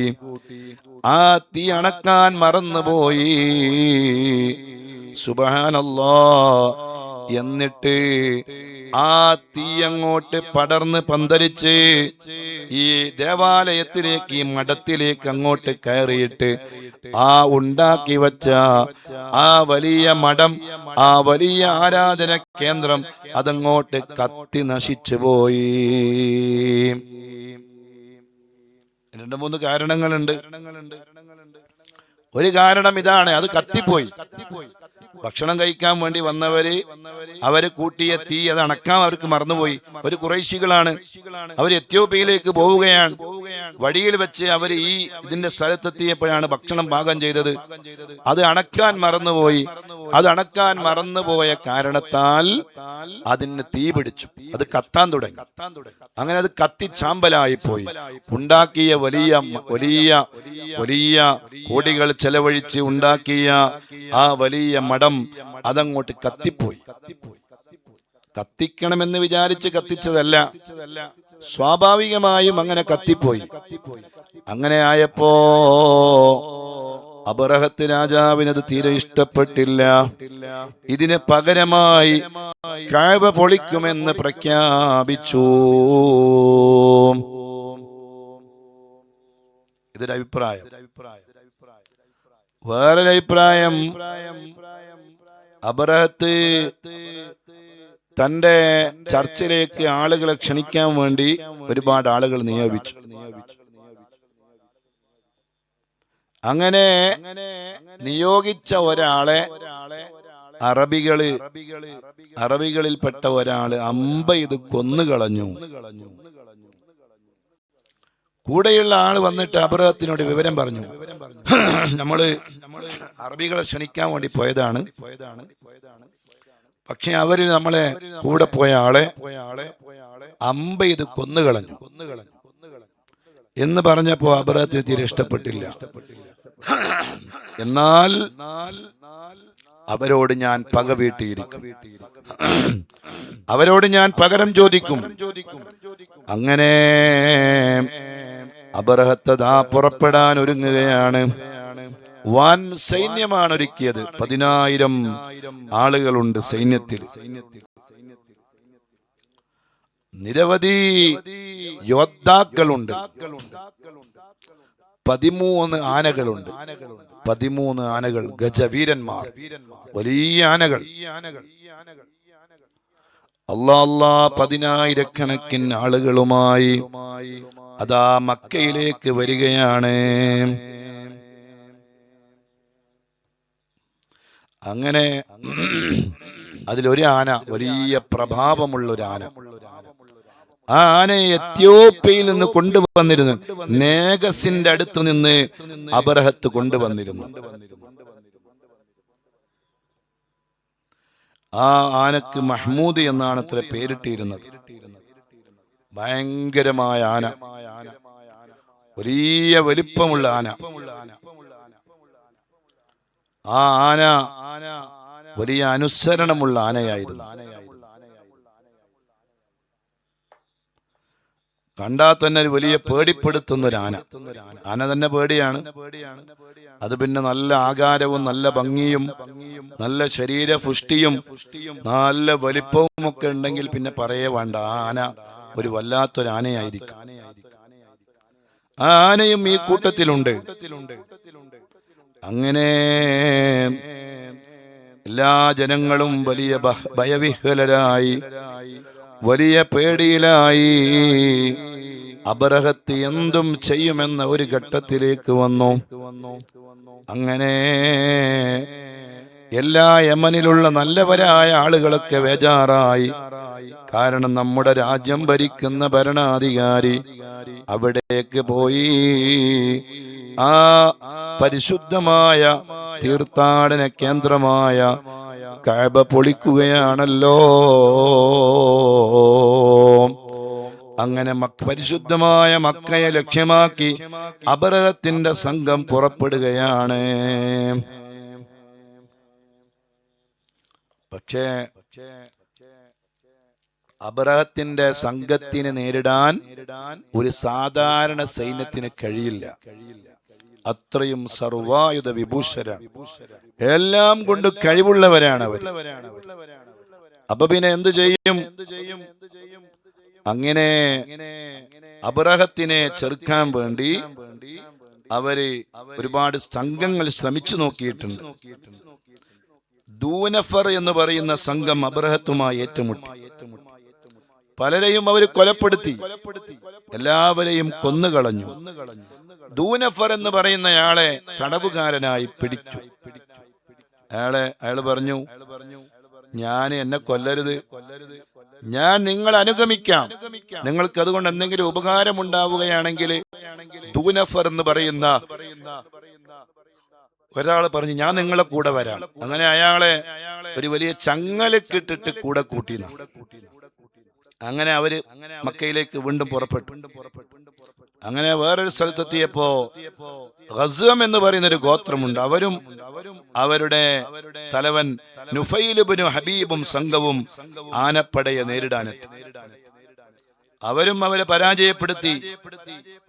പട്ടാളം നുഫൈലിനെ ബന്ദിയാക്കി അദ്ദേഹത്തെ വധിക്കാൻ വേണ്ടി ഒരുങ്ങിയപ്പോ, ഞാൻ നിങ്ങളുടെ മക്കയിലേക്കുള്ള വഴികാട്ടിത്തരാം, അതുകൊണ്ട് എന്നെ നിങ്ങൾ കൊല്ലരുത്. അങ്ങനെ നുഫൈലിനെയും ബന്ദിയാക്കി ആ സംഘം കൂടെ കൂട്ടുകയാണ്. സുബ്ഹാനല്ലാഹ്. ധിക്കാരിയായ അബറഹത്തും സേനയും അതാ അവരിങ്ങനെ നശിക്കുന്നത് കാണാന് ദൂനഫറും നുഫൈലുമെല്ലാം കൂടെയുണ്ടാകണമെന്നത് ഒരു നിയോഗമായിരിക്കാം. അങ്ങനെ അള്ളാഹുവിന്റെ ശിക്ഷ ഇറങ്ങിയപ്പോൾ അതാ ചിലര് ജീവനും കൊണ്ട് ഓടുന്ന കൂട്ടത്തില് ഈ വഴിയാട്ടിയായ നുഫൈലിനെ അവരന്വേഷിക്കുന്നുണ്ടായിരുന്നു. ആ സമയത്ത് നുഫൈല് അത് കണ്ടിട്ട് ഇങ്ങനെ ആഹ്ലാദിക്കുന്നുണ്ടായിരുന്നു. വിഷയമതല്ല മുഅ്മിനീങ്ങളെ, അബറഹത്തും സംഘവും മക്കയിലേക്ക് എത്തുന്നത് വരെ വഴിയിൽ കണ്ടതിനെയൊക്കെ നശിപ്പിക്കുകയാണ്. അവരുടെ ഒരു താണ്ഡവമാടുകയാണ്. അവരൊന്നിനെയും ബാക്കി വച്ചില്ല. മുന്നോട്ട് പോകുന്തോറും കൊള്ളയടിച്ചുകൊണ്ടാണ് മുന്നോട്ട് പോകുന്നത്. ഒരൊറ്റ ആളെയും വെറുതെ വിട്ടില്ല. എല്ലാവരെയും സൈന്യം തായിഫിലെത്തി. മക്കയിൽ അടുത്തല്ലേ ത്വായിഫ്. ആ ത്വായിഫിലെത്തിയപ്പോൾ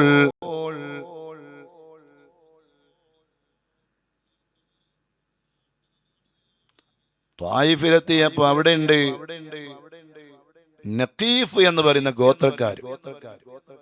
അവരെന്ത് ചെയ്തു എന്നറിയോ? നഖീഫ് ഗോത്രക്കാര് ത്വായിഫിൽ വെച്ച് ഈ മസ്ഊദ് ഇബ്നു മുഅത്തിബ് എന്ന് പറയുന്ന ആള് അബ്രഹത്തിന് പിന്തുണ പ്രഖ്യാപിച്ചു. എല്ലാവരും യുദ്ധം ചെയ്യാൻ നിന്നതാണ് അവരോട്. പക്ഷെ ഇയാള് അബ്രഹത്തിന് പിന്തുണ പ്രഖ്യാപിച്ചു. നിങ്ങളുടെ കൂടെ ഞങ്ങളുണ്ട്, ഞങ്ങൾ നിങ്ങളുടെ അടിയന്മാരാണ്, അതുകൊണ്ട് ഞങ്ങളുടെ ലാത്ത ഉസ്സ അവരെ നിങ്ങളൊന്നും ചെയ്യാതിരുന്നാൽ മതി. അത് അവരുടെ ഒരു ആരാന്തര കുലദേവതാ മന്ദിരമായിരുന്നു. അത് അവരുടെ ഒരു ആരാധന കേന്ദ്രമായിരുന്നു. അതിനെ നിങ്ങളൊന്നും ചെയ്യരുത്, നിങ്ങളെ കൂടെ ഞങ്ങളും കൂടാം. അങ്ങനെ അവരതാ മക്കയിലേക്കുള്ള വഴികാട്ടികളായി. അങ്ങനെ അവരുടെ ആളുകളെ പറഞ്ഞേക്കാൻ വേണ്ടി തീരുമാനിച്ചു. അബറഹത്തിനത് വലിയ ഇഷ്ടമായി. അങ്ങനെ സഖീഫ് തലവന്മാരിൽ ഒരാളായ അബൂ റിഗാൽ എന്ന് പറയുന്ന അബറത്ത് സൈന്യത്തിന് വഴികാട്ടി ആവേശപൂർവം കൂടെ പോവുകയാണ്. സൈന്യത്തെ സുരക്ഷിതമായ വഴി കാണിച്ച് മക്കയുടെ അടുത്തുള്ള മുഗമ്മിസ് എന്ന സ്ഥലത്ത് താവളമടിക്കുന്നത് വരെ അവരുടെ ഉപദേശകനായ അബൂരി എന്ന് പറയുന്ന ആള് ദുഷ്ടനായിരുന്നു. അയാൾ അവിടെ വെച്ച് മരണപ്പെട്ടു. അവിടെ തന്നെ മറവ് ചെയ്യുകയാണ്. പിന്നീട് അറബ് ജനത വഞ്ചകനായ, കാരണം ഇയാൾ വഞ്ചകനാണ്. കാരണം മക്കയിലേക്കുള്ള വഴി, നല്ല സുരക്ഷിതമായ വഴി പറഞ്ഞു കൊടുത്തത് ഇയാളാണ്. ഇയാളോടുള്ള ദേഷ്യം കൊണ്ട് പിന്നീട് അറബികൾ അവിടെ എത്തുമ്പോ അയാളുടെ അയാൾ അടക്കം ചെയ്ത സ്ഥലത്തേക്ക് അറബികൾ കല്ലെറിയാറുണ്ടായിരുന്നു അത്രേ. അറബികൾ കല്ലെറിയുന്ന ഒരു സ്ഥലമായി പിന്നീട് അറിയപ്പെട്ടു. ഇതുപോലെ ഇബ്ലീസിനെ ശൈത്വാനെ കല്ലെറിയുന്നില്ലേ? ജംറത്തുൽ ഊലയിലും ജംറത്തുൽ വുസ്തയിലും ജംറത്തുൽ അഖബയിലും ഒക്കെ കല്ലെറിയുന്നതില്ലേ? ശൈത്വാനെതിരെ കല്ലെറിയാണല്ലോ. അപ്പൊ അതുപോലെ അവിടെ എത്തിയപ്പോ എല്ലാവരും കല്ലെറിയുന്നൊരു സ്വഭാവം ഉണ്ട്. കാരണം അയാൾ വഞ്ചകനാണ്. ത്വായിഫുകാരനായ ആള്, അയാളാണ് വഴി കാണിച്ചു കൊടുത്തത്. അങ്ങനെ പ്രിയപ്പെട്ട മുഅ്മിനീങ്ങളെ, ഈ അബ്റഹത്ത് രാജാവ് പലതും കൊള്ളയടിക്കുകയാണ്. അതെ, ആട്ടിൻപറ്റങ്ങളെ, ഒട്ടകക്കൂട്ടങ്ങളെ കൊള്ളയടിക്കുന്നു. അവര് കശാപ്പ് ചെയ്യുന്നു, അവര് ഭക്ഷണം കഴിക്കുന്നു. അങ്ങനെ അവര് കൊള്ളയടിക്കുന്ന കൂട്ടത്തില് അബ്ദുൽ മുത്തലിബാണിന് നമ്മുടെ പ്രതിപാദ്യ വിഷയം. നമ്മള് വിഷയം പറയുന്നത് അബ്ദുൽ മുത്തലിബിനെ കുറിച്ചാണ്. അബ്ദുൽ മുത്തലിബ് ഈ സംഭവങ്ങളൊക്കെ അറിയുന്നുണ്ട്. മക്കയെ ലക്ഷ്യമാക്കിക്കൊണ്ട് ഒരു സംഘം, അബ്റഹത്തിന്റെ സംഘം വരുന്നുണ്ട് എന്ന വിവരം ആർക്കറിയാം? മഹാനായ അബ്ദുൽ മുത്തലിബിന് അറിയാം. അപ്പൊ ഈ അബ്ദുൽ മുത്തലിബ് ഇത് പ്രതീക്ഷിച്ച് കാത്തിരിക്കുകയാണ്. അങ്ങനെയുള്ള കാത്തിരിക്കുന്നതിന്റെ ഇടയിലാണ് അബ്ദുൽ മുത്തലിബിന്റെ 200ഓളം ഒട്ടകങ്ങളെ ഈ അബ്റഹത്തിന്റെ സംഘം കൊള്ളയടിക്കുകയാണ്. നിങ്ങൾ ഉറങ്ങണ്ടോ? ഉറങ്ങാൻ പാടില്ല. എല്ലാ ഉമ്മമാരും ഒന്ന് എഴുന്നേറ്റ് നിന്ന് ഇരുന്നോളൂ. ഇൻഷാ അല്ലാഹ് ഉറങ്ങരുത്. വലിയ ചരിത്രത്തിന്റെ പ്രധാനപ്പെട്ട ഭാഗം പറയുകയാണ്. ഒന്ന് എഴുന്നേറ്റ് നിന്ന് ചൊല്ല് 3 സ്വലാത്ത്. സ്വല്ലല്ലാഹു അലാ മുഹമ്മദ് സ്വല്ലല്ലാഹു അലൈഹി വസല്ലം. സ്വല്ലല്ലാഹു അലാ മുഹമ്മദ് സ്വല്ലല്ലാഹു അലൈഹി വസല്ലം. അല്ലാഹുമ്മ സ്വല്ലി അലാ മുഹമ്മദ് യാ റബ്ബി സ്വല്ലി അലൈഹി വസല്ലം. കഅബയെ പൊളിക്കാൻ വന്നവരുടെ ചരിത്രം പറയുമ്പോ ഈമാനിന് ആവേശം വേണം മുഅ്മിനീങ്ങളെ. ഖൽബ് റബ്ബിലേക്ക് തിരിക്കണം മുഅ്മിനീങ്ങളെ. റബ്ബ് നമുക്ക് കാണിച്ചു തന്ന വലിയ അത്ഭുതമല്ലേ ഇത്? ചെറിയ സംഭവമാണോ? റബ്ബാണ് യാഥാർത്ഥ്യമെന്ന് തിരിയാൻ, കഅബയാണ് ശരിയെന്ന് തിരിയാൻ, നമ്മൾ തിരിഞ്ഞു നിസ്കരിക്കുന്ന കഅബ അള്ളാഹുവിന്റെ പുണ്യഗേഹമാണെന്ന് തിരിയാൻ നമ്മുടെ മുന്നിൽ അള്ളാഹു കാണിച്ചു തന്ന വലിയ ദൃഷ്ടാന്തമാണേ കഅബ പൊളിക്കാൻ വന്ന സംഭവം. കേട്ടോ, ആ കഅബയെങ്ങാനും 10,000 വരുന്ന അബ്റഹത്തിന്റെ സംഘം വന്ന് നശിപ്പിച്ചിരുന്നെങ്കിൽ പിന്നെ അള്ളാഹുവിന്റെ ദീനിന് എന്ത് വിലയാണ്, കഅബക്ക് എന്ത് വിലയാണ്. നമുക്ക് തിരിഞ്ഞു നിന്ന് നിസ്കരിക്കാൻ കഅബയുണ്ടാകുമായിരുന്നോ? കഅബ ഈമാനിന്റെ അടയാളമല്ലേ? റബ്ബ് സംരക്ഷിച്ചതല്ലേ? അള്ളാഹു ലോകത്തിന്റെ മുന്നിൽ ഒരു തെളിവാക്കിയതല്ലേ? സത്യമായ വർത്തമാനമല്ലേ? അള്ളാന്റെ ദീനാണ്, പരിശുദ്ധമായ ഇസ്ലാമാണ് ശരിയായ മതമെന്ന് ലോകത്തിന്റെ മുന്നിൽ തെളിയിക്കാൻ അള്ളാഹു കാണിച്ചു തന്ന വലിയ പ്രവർത്തനമല്ലേ? സുബ്ഹാനല്ലാഹ്. നമ്മളിതിനെ ചെറിയ നിസ്സാരമായി കാണരുത്. ഇത് വലിയൊരു വിഷയമാണ്. അള്ളാന്റെ ദീനാണ് ശരി. നമുക്ക് അല്ലാഹു കാണിച്ചു തരികയാണ്. ആ സംഭവത്തിലേക്കാണ് നമ്മൾ കടക്കുന്നത്. അബ്ദുൽ മുത്തലിബിന്റെ 200ഓളം വരുന്ന ഒട്ടകങ്ങളെ ഇവര് കൊള്ളയടിച്ചു. സുബ്ഹാനല്ലാഹ്. അങ്ങനെയാണ് മക്കാ നിവാസികളെ യുദ്ധം ചെയ്യാൻ വേണ്ടി തയ്യാറല്ല. കാരണം അവർക്കറിയാം ഈ അതേ അബ്രഹത്തിന്റെ സംഘത്തെ നേരിടാൻ നമുക്ക് കഴിയില്ല. പക്ഷേ എന്ത് ചെയ്യും? എല്ലാവരുടെയും പ്രതീക്ഷ അബ്ദുൽ മുത്തലിബാണ്.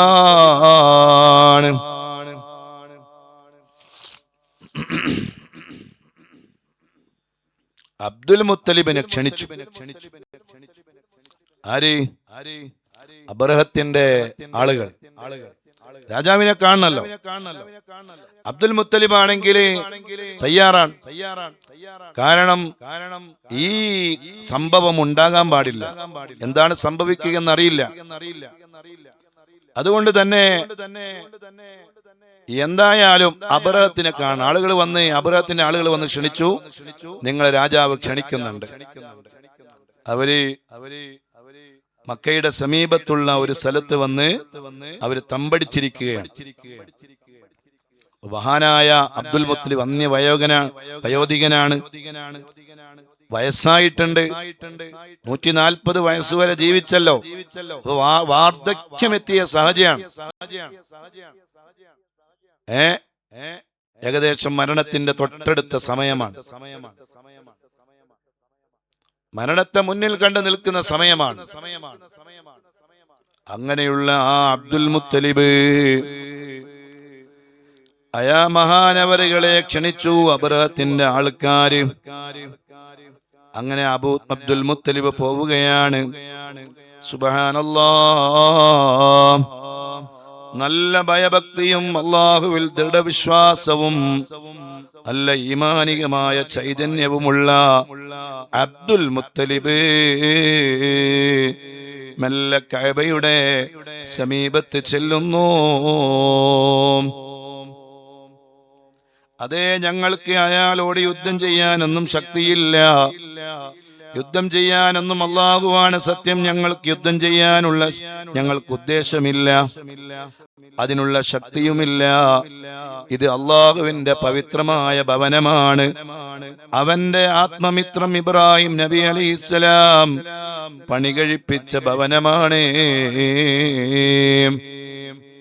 അതുകൊണ്ട് ഇബ്രാഹിം നബി അലൈഹിസ്സലാം പണി കഴിപ്പിച്ച ഈ ഭവനം അതേ അല്ലാഹു പ്രതിരോധിക്കുന്നെങ്കിൽ അങ്ങനെ ചെയ്തു കൊള്ളട്ടെ.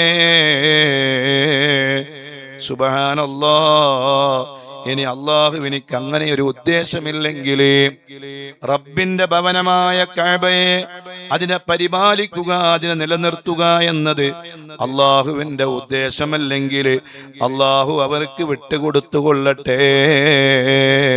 ഞങ്ങൾക്കേതായാലും 10,000 വരുന്ന സൈന്യത്തെ നേരിടാനുള്ള ശക്തിയില്ല. സുബ്ഹാനല്ലാഹ്. അങ്ങനെ അബ്ദുൽ മുത്തലിബ് നേരെ രാജാവിന്റെ അടുക്കലേക്ക് ചെന്നു. അബ്ദുൽ മുത്തലിബ് അബ്രഹത്തിനെ കാണാൻ പോവുകയാണ്. വലിയ സംഖ്യം 60,000-ഓളം വരുന്ന വലിയ സംഖ്യ വലിയ സർവായുധ വിഭൂഷരായ സൈന്യമുണ്ട്. പുറപ്പെടുമ്പോ 10,000 അതിപ്പോ വഴിയിൽ നിന്ന് ആളുകളൊക്കെ കൂടി 60,000 ആളുകളായി മാറിയിട്ടുണ്ട്. സുബ്ഹാനല്ലാഹ്. അബ്ദുൽ മുത്തലിബ് എല്ലാം അതേ ഉൾക്കൊണ്ട് കണ്ട് തന്നെ രാജാവിന്റെ സമീപത്ത് ചെല്ലുകയാണ്. അങ്ങനെ അബ്ദുൽ മുത്തലിബിനെ ഈ രാജാവിന്റെ കൂടെ വന്ന ദുനഫർ എന്ന് പറയുന്ന ആളുണ്ടല്ലോ, അദ്ദേഹവുമായി വലിയ പരിചയമുണ്ട്. അദ്ദേഹം രാജാവിന്റെ അടുക്കലേക്ക് കൊണ്ടുപോകാൻ എന്തെങ്കിലും വഴിയുണ്ടോ? ഈ വലിയ ആനക്കലഹ സംഭവം അഥവാ ഈ കഅബ പൊളിക്കുന്നത് ഒഴിവാക്കാൻ വല്ല വഴികളുമുണ്ടോ എന്ന് ദുനഫറിനോട് അബ്ദുൽ മുത്തലിബ് ചോദിക്കുകയാണ്.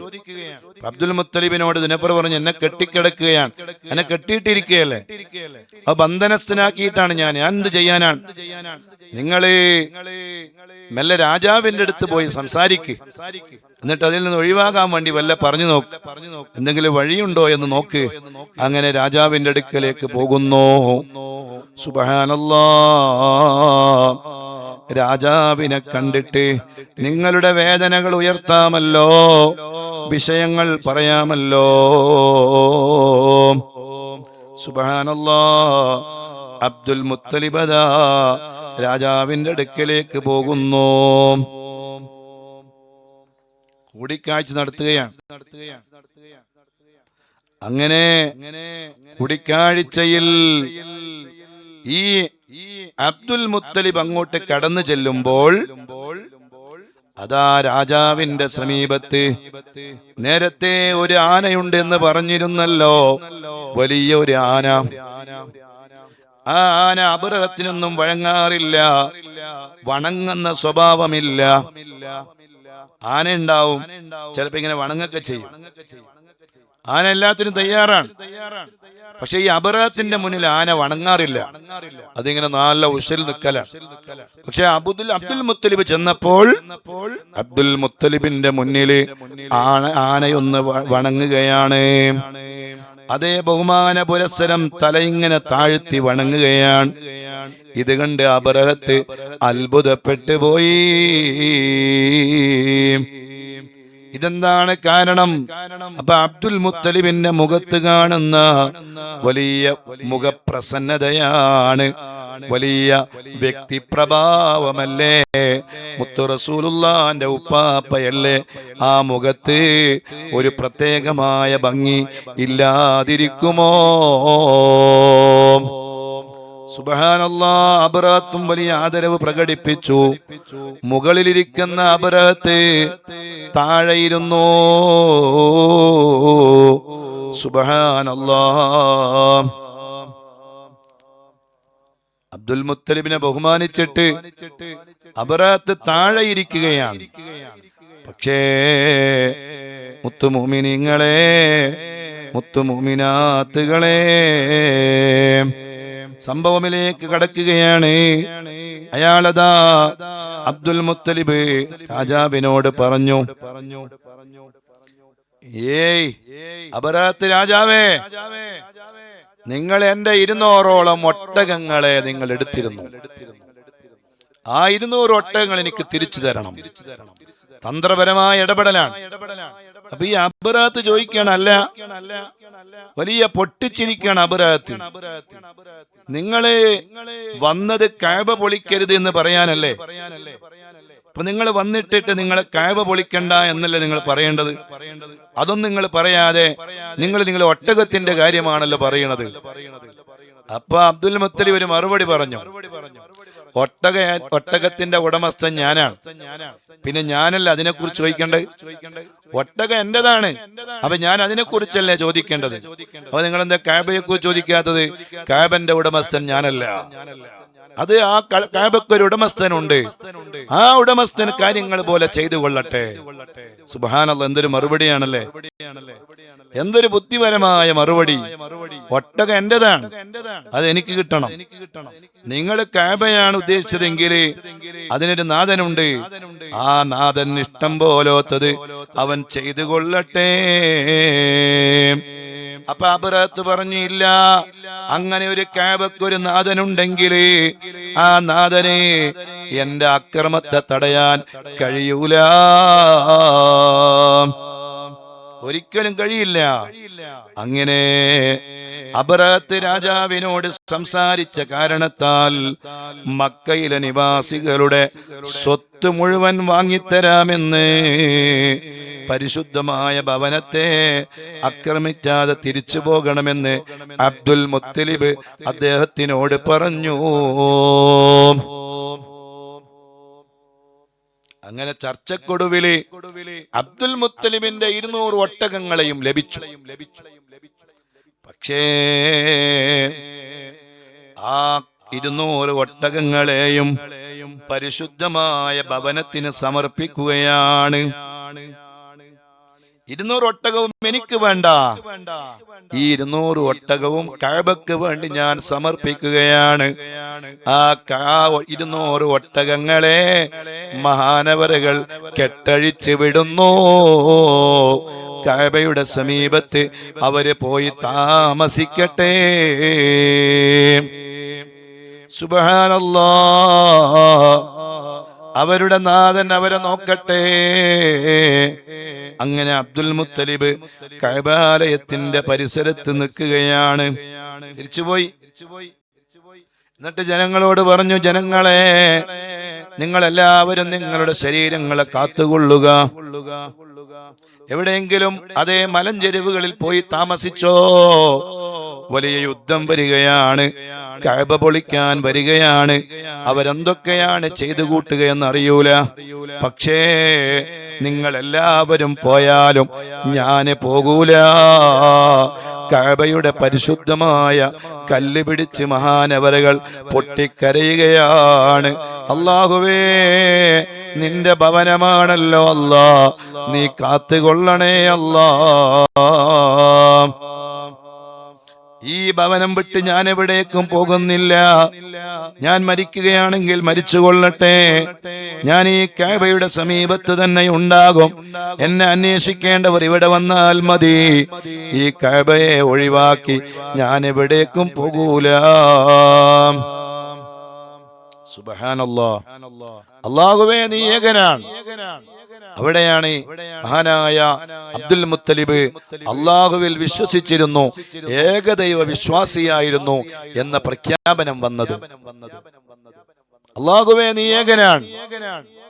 അതുകൊണ്ട് ഈ കഅബാലയത്തെ ആര് നശിപ്പിക്കാൻ വന്നാലും നിനക്കിഷ്ടമുള്ളതുപോലെ നീ പ്രവർത്തിച്ചോ റബ്ബേ.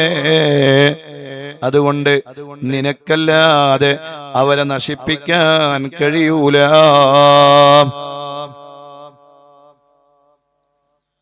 സുബ്ഹാനല്ലാഹ്. അങ്ങനെയതാ അബർഹത്തും രാജാവും സംഘങ്ങളും വരികയാണ്.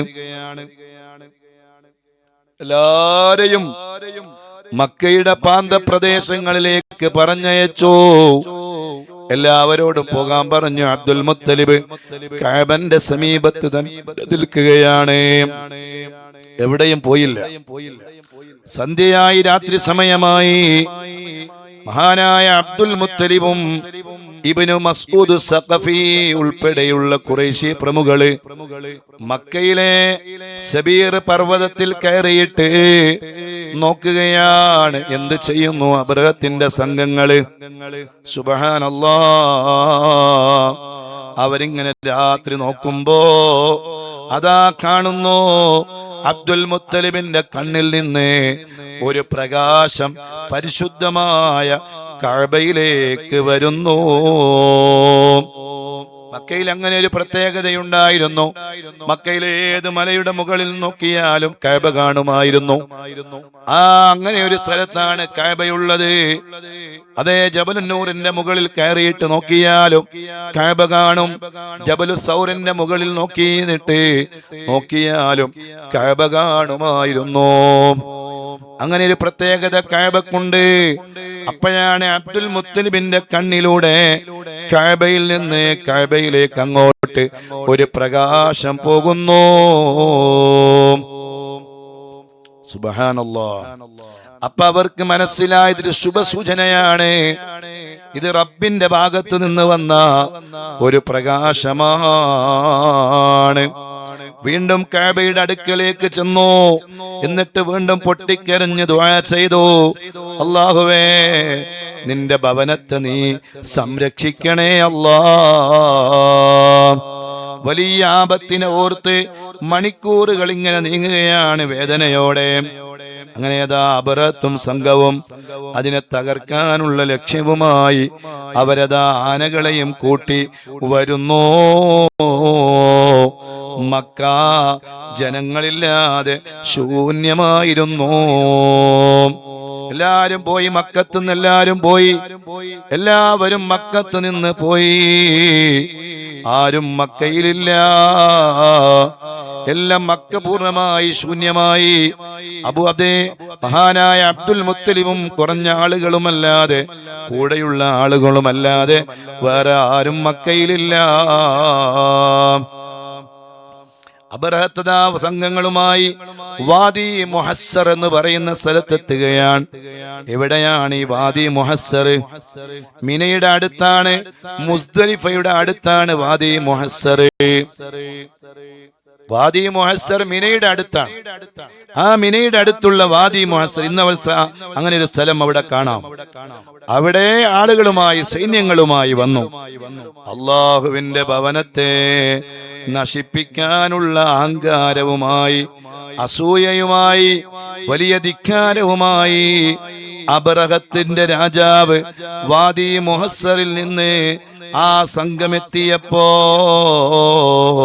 സുബ്ഹാനല്ലാഹ്, അലം തറ കൈഫ ഫഅല റബ്ബുക ബി അസ്ഹാബിൽ ഫീൽ അലം യജ്അൽ കൈദഹും ഫീ തദ്ലീൽ വഅർസല അലൈഹിം തൈറൻ അബാബീൽ തർമീഹിം ബിഹിജാറത്തിൻ മിൻ സിജ്ജീൽ. സുബ്ഹാനല്ലാഹ്, അതാ വരുന്നു കുറെ പക്ഷികള്. ഒരുപാട് പക്ഷികൾ ഇങ്ങനെ വരികയാണ്. അബാബീൽ എന്ന് പറയുന്ന പക്ഷികൾ. ആ പക്ഷികൾക്ക് നല്ല ചുണ്ടുകളുണ്ട്, നല്ല നീർത്ത, നല്ല നീളമുള്ള ചുണ്ടുകളുണ്ട്. സുബ്ഹാനല്ലാഹ്, ഇരുകാലിലും ചുണ്ടിലും അവരുടെ കൈകൾക്കായ ചുണ്ടിലും ചെറിയ ചൂളക്കല്ലുകളുണ്ട്. ആ കല്ലുകളുമുള്ള ആ വലിയ ആ പക്ഷിക്കൂട്ടങ്ങള് വാദി മുഹസ്സറിന്റെ മുകളിൽ പ്രത്യക്ഷപ്പെടുകയാണ്. ഓ മുഅ്മിനീങ്ങളെ, നാഥനായ റബ്ബുണ്ട്. ആ റബ്ബിന്റെ ഭവനമാണ് കഅബ എന്നതിന് ലോകത്തിന്റെ മുന്നിൽ അല്ലാഹു ഒന്നുകൂടെ വലിയ സാക്ഷിയായി കൊണ്ടുവരികയാണ്. സുബ്ഹാനല്ലാഹ്, അബാബീൽ എന്ന് പറയുന്ന പക്ഷികള് ആകാശത്തിങ്ങനെ നങ്കൂരമിടുകയാണ്. ആകാശത്ത് പാറി പറക്കുകയാണ്. അവരുടെ കാലുകളിലും അവരുടെ ചുണ്ടുകളിലും വലിയ കല്ലുകളുണ്ട്, നല്ല ചൂളക്കല്ലുകള്. സുബ്ഹാനല്ലാഹ്, ഇത് കണ്ടപ്പോ അബറഹത്തും സംഘവും പരിഭ്രമിച്ചു പോയി. ഇതെന്തൊരു അത്ഭുതമാണ്, ഇതെന്താണ് ഈ കാണുന്നത്? സുബ്ഹാനല്ലാഹ്, ആ പറവകൾ, അബാബീൽ പറവകള് അവരുടെ ചുണ്ടിൽ സൂക്ഷിച്ചു വെച്ചിരിക്കുന്ന കല്ലുകൾ താഴോട്ട് വർഷിക്കാൻ തുടങ്ങി. സുബ്ഹാനല്ലാഹ്, ആ സിജ്ജീൽ എന്ന് പറയുന്ന കല്ല്, അതല്ലേ ഖുർആൻ തന്നെ പറയുന്നത്? ആ സിജ്ജീൽ എന്ന കല്ല് അവരുടെ ശരീരത്തിലേക്ക് തുളച്ച് കയറുകയാണ്. ഒരാൾക്കും രക്ഷപ്പെടാൻ കഴിയില്ല. എല്ലാം ഫജഅലഹും കഅസ്ഫിൻ മഅകൂൽ, വിതരപ്പെട്ട ധൂളികളെ പോലെ വെണ്ണീരുകളായി മാറുകയാണ്. ആരുടെ തലയിലേക്ക് വീഴുന്നോ അവര് വെണ്ണീറായി മാറുന്നു. എന്തായിരിക്കും ആ കല്ലിന്റെ ശക്തി? തീയിനാലുള്ള കല്ലാണ് ആ കല്ല്. അല്ലാഹ്, സ്വർഗമുണ്ട് മുഅ്മിനീങ്ങളെ, നരകമുണ്ട് മുഅ്മിനീങ്ങളെ, ആഖിറമുണ്ട് മുഅ്മിനീങ്ങളെ. ഇതൊക്കെ ബോധ്യപ്പെടുത്തുന്നതാണ് ഈ സംഭവം കേട്ടോ. നമ്മൾ വിചാരിക്കണ്ട അതൊക്കെ മിഥ്യാധാരണയായി കരുതുന്നവരുടെ വർദ്ധിച്ചു വരുന്ന ഒരു കാലഘട്ടമാണ്. ലിബറലിസത്തിന്റെ ആളുകൾ വർദ്ധിച്ചു വരുന്ന കാലഘട്ടമാണ്. യുക്തിവാദികൾ വർദ്ധിച്ചു വരുന്ന കാലഘട്ടമാണ്. മക്കള് തന്നെ ഫെമിനിസത്തിന്റെ വാദികളായി വരുന്ന കാലഘട്ടമാണ്. സ്വർഗമില്ല, നരകമില്ല, മരണത്തോടുകൂടെ എല്ലാം കഴിഞ്ഞു എന്ന് വിശ്വസിക്കുന്ന ഒരു ജനത നമ്മുടെ ഇടയിൽ വളർന്നുകൊണ്ടിരിക്കുന്ന ഒരു കാലഘട്ടമാണ്. സൂക്ഷിക്കണേ മുഅ്മിനീങ്ങളെ. സിജ്ജീൽ എന്ന് പറയുന്ന കല്ല് അതാ ആകാശത്ത് നിന്ന് വരുന്നു, അവരുടെ തലക്ക് മുകളിൽ വീഴുന്നു. ആ ശരീരങ്ങൾ അതാ വെണ്ണീറായി മാറുകയാണ്, കത്തിച്ചാമ്പൽ കത്തിച്ചാമ്പലാവുകയാണ്. സുബ്ഹാനല്ലാഹ്. അബ്രഹത്തിന് പിന്തിരിഞ്ഞോടണമെന്നുണ്ടായി, പക്ഷേ കഴിയൂലല്ലോ. അബ്രഹത്തിന് പെട്ടെന്ന് അങ്ങോട്ട് റബ്ബ് അബ്രഹത്തിന്റെ റൂഹിനെ പിടിച്ചില്ല. അബ്രഹത്തിന്റെ നാട്ടുകാരിത് കാണണം, അബ്രഹത്തിന്റെ വീട്ടുകാരിത് കാണണം, അബ്രഹത്തിന്റെ കുടുംബക്കാരിത് കാണണം. അതുകൊണ്ട് അബ്രഹത്തിന്റെ തലയിൽ വീണ ആ കല്ല് പെട്ടെന്നങ്ങ് കത്തിച്ചാമ്പലായില്ല.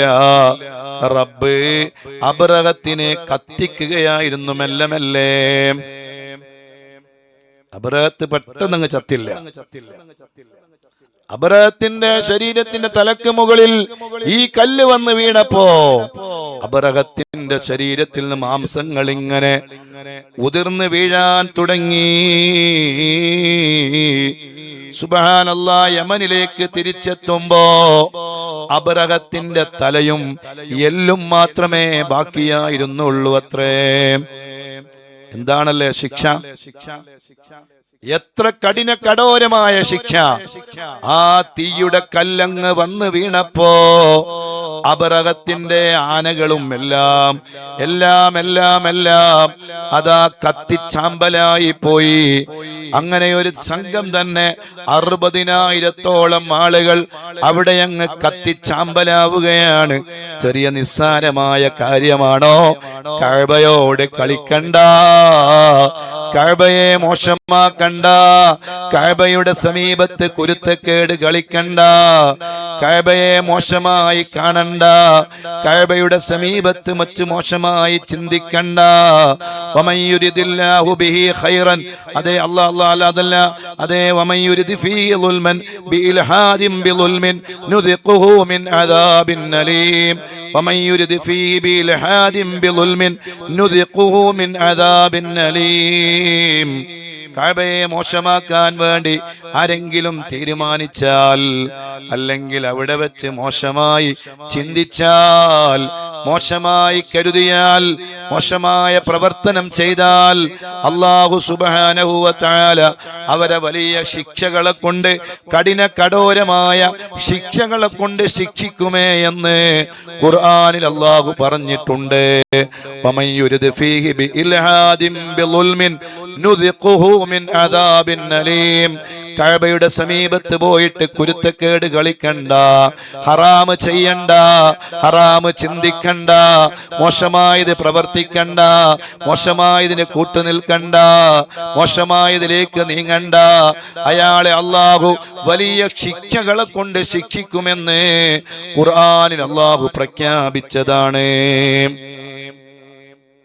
സുബ്ഹാനല്ലാഹ്. അബ്രഹത്തിന്റെ തലയിൽ വീണ തീക്കല്ല് അത് വീണ് അബ്രഹത്ത് കത്താൻ തുടങ്ങി. കത്തി കത്തി ഓരോ അവയവങ്ങൾ ഇങ്ങനെ കത്തിക്കൊണ്ടേയിരുന്നു. നാട്ടിലേക്ക് എത്തുമ്പോ, യമനിലേക്ക് എത്തുമ്പോ നാട്ടുകാര് അബ്രഹത്തിനെ കാണുകയാണ്, രാജാവിനെ കാണുകയാണ്, കഅബ പൊളിക്കാൻ പോയ രാജാവിനെ കാണുകയാണ്. ആ രാജാവിന്റെ ശരീരത്തിൽ നിന്ന് മാംസങ്ങൾ ഇങ്ങനെ ഉതിർന്നു വീഴുകയാണ്.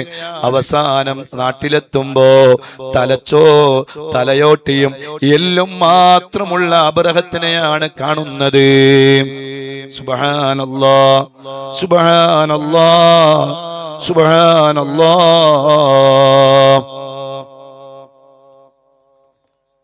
സുബ്ഹാനല്ലാഹ്. എല്ലാവരും അത്ഭുതപ്പെട്ടു പോയി. എന്റെ പ്രിയപ്പെട്ട മുഅ്മിനീങ്ങളെ, അങ്ങനെ പരിശുദ്ധമായ കഅബയെ അല്ലാഹു പരിരക്ഷിക്കുന്നു.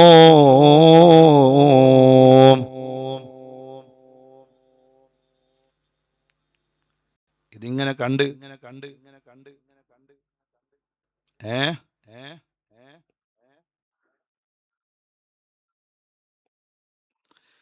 ഇതൊക്കെ ഇങ്ങനെ അബ്ദുൽ മുത്തലിബ് സംഘം ഇങ്ങനെ കണ്ടുകൊണ്ടിരിക്കുകയാണ്.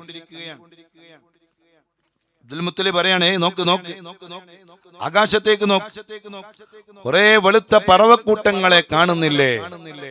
സുബ്ഹാനല്ലാഹ്. അത് എങ്ങോട്ടാണ് പറന്നു പോകുന്നത്? നമ്മുടെ തലയുടെ മുകളിലെ ഭാഗത്തവരുണ്ടല്ലോ. എന്ത് തരം പക്ഷികളാണ് അബ്ദുൽ മുത്തലിബ്? എനിക്ക് മനസ്സിലാകുന്നില്ല. നമുക്ക് പരിചയമുള്ള പക്ഷികളല്ലല്ലോ. യമനിലോ ഷാമിലോ അറേബ്യയിലോ ഞാൻ ഇത്തരം പക്ഷികളെ കണ്ടിട്ടില്ലല്ലോ.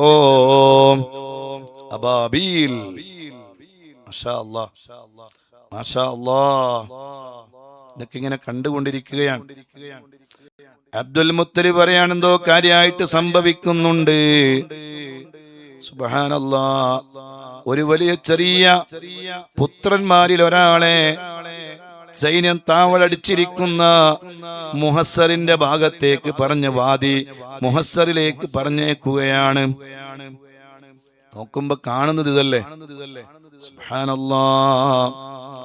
എല്ലാവരും കത്തിച്ചാമ്പലാകുന്നു.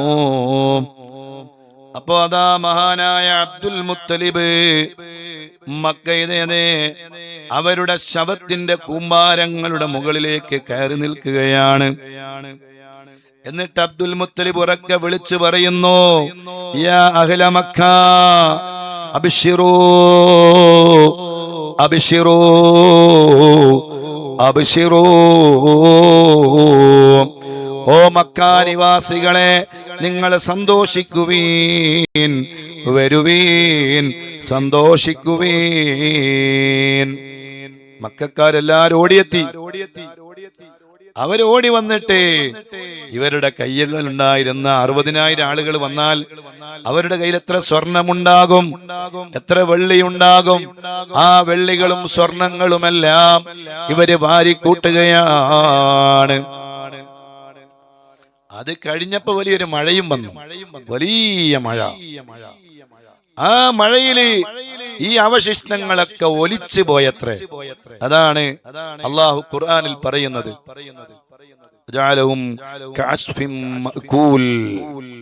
വിതറപ്പെട്ട ധൂളികളെ പോലെയായി.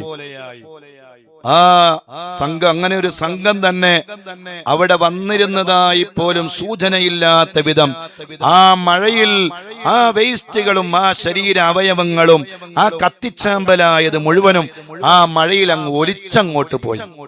സുബ്ഹാനല്ലാഹ്. മുഅ്മിനീങ്ങളെ, നിങ്ങൾ മനസ്സിലാക്കണം, ഇത് അല്ലാഹു നമുക്ക് തന്ന വലിയ ഒരു ദൃഷ്ടാന്തമാണ്. ഇങ്ങനെ ഒരു സംഭവം നടന്നതായി ഖുർആനല്ലേ പറയുന്നത്. ലോകത്തിനെ എതിർക്കാൻ ആർക്കെങ്കിലും കഴിയുമോ? ഇത് അള്ളാഹുവിന്റെ ദീനാണ് ശരി, കഅബയാണ് ശരി എന്ന് ബോധ്യപ്പെടുത്തുന്നതിന് വേണ്ടി എനിക്കും നിങ്ങൾക്കും അള്ളാഹു തന്ന, കാണിച്ചു തന്ന ഏറ്റവും വലിയ ദൃഷ്ടാന്തമല്ലേ? ദീനിന്റെ ഒരു കാര്യത്തിലും നമ്മൾ സംശയിക്കരുതേ. സുബ്ഹാനല്ലാഹ്, സുബ്ഹാനല്ലാഹ്. അങ്ങനെ അബ്ദുൽ മുത്തലിബിന്റെ ഈ വലിയ ബഹുമാനവും യശസ്സും അത് കാരണമായി മക്കയിൽ ഉയർന്നു. ഈ സംഭവം എല്ലാവരും കണ്ടു. ഈ കണ്ട കാരണത്താൽ മഹാനായ അബ്ദുൽ മുത്തലിബിന് വലിയ സ്ഥാനമാനങ്ങൾ ലഭിച്ചു. പക്ഷേ ആ സംഭവങ്ങൾ കണ്ടിട്ടും പാഠം ഉൾക്കൊള്ളാത്തവരുണ്ട്. ഇപ്പോൾ ഞാനതിലേക്ക് കടക്കുന്നില്ല. സുബ്ഹാനല്ലാഹ്. വലിയൊരു നേതാവായി അബ്ദുൽ മുത്തലിബിനെ അല്ലാഹു വാഴിക്കുകയായിരുന്നു.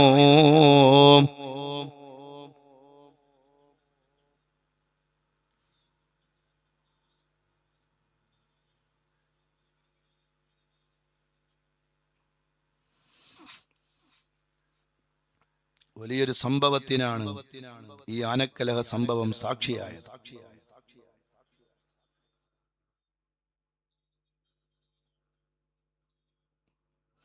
അല്ലാഹു സുബ്ഹാനഹു വ തആല ആ കഅബയുടെ ബറക്കത്ത് കൊണ്ട് അല്ലാഹുവേ ഞങ്ങളെല്ലാവരെയും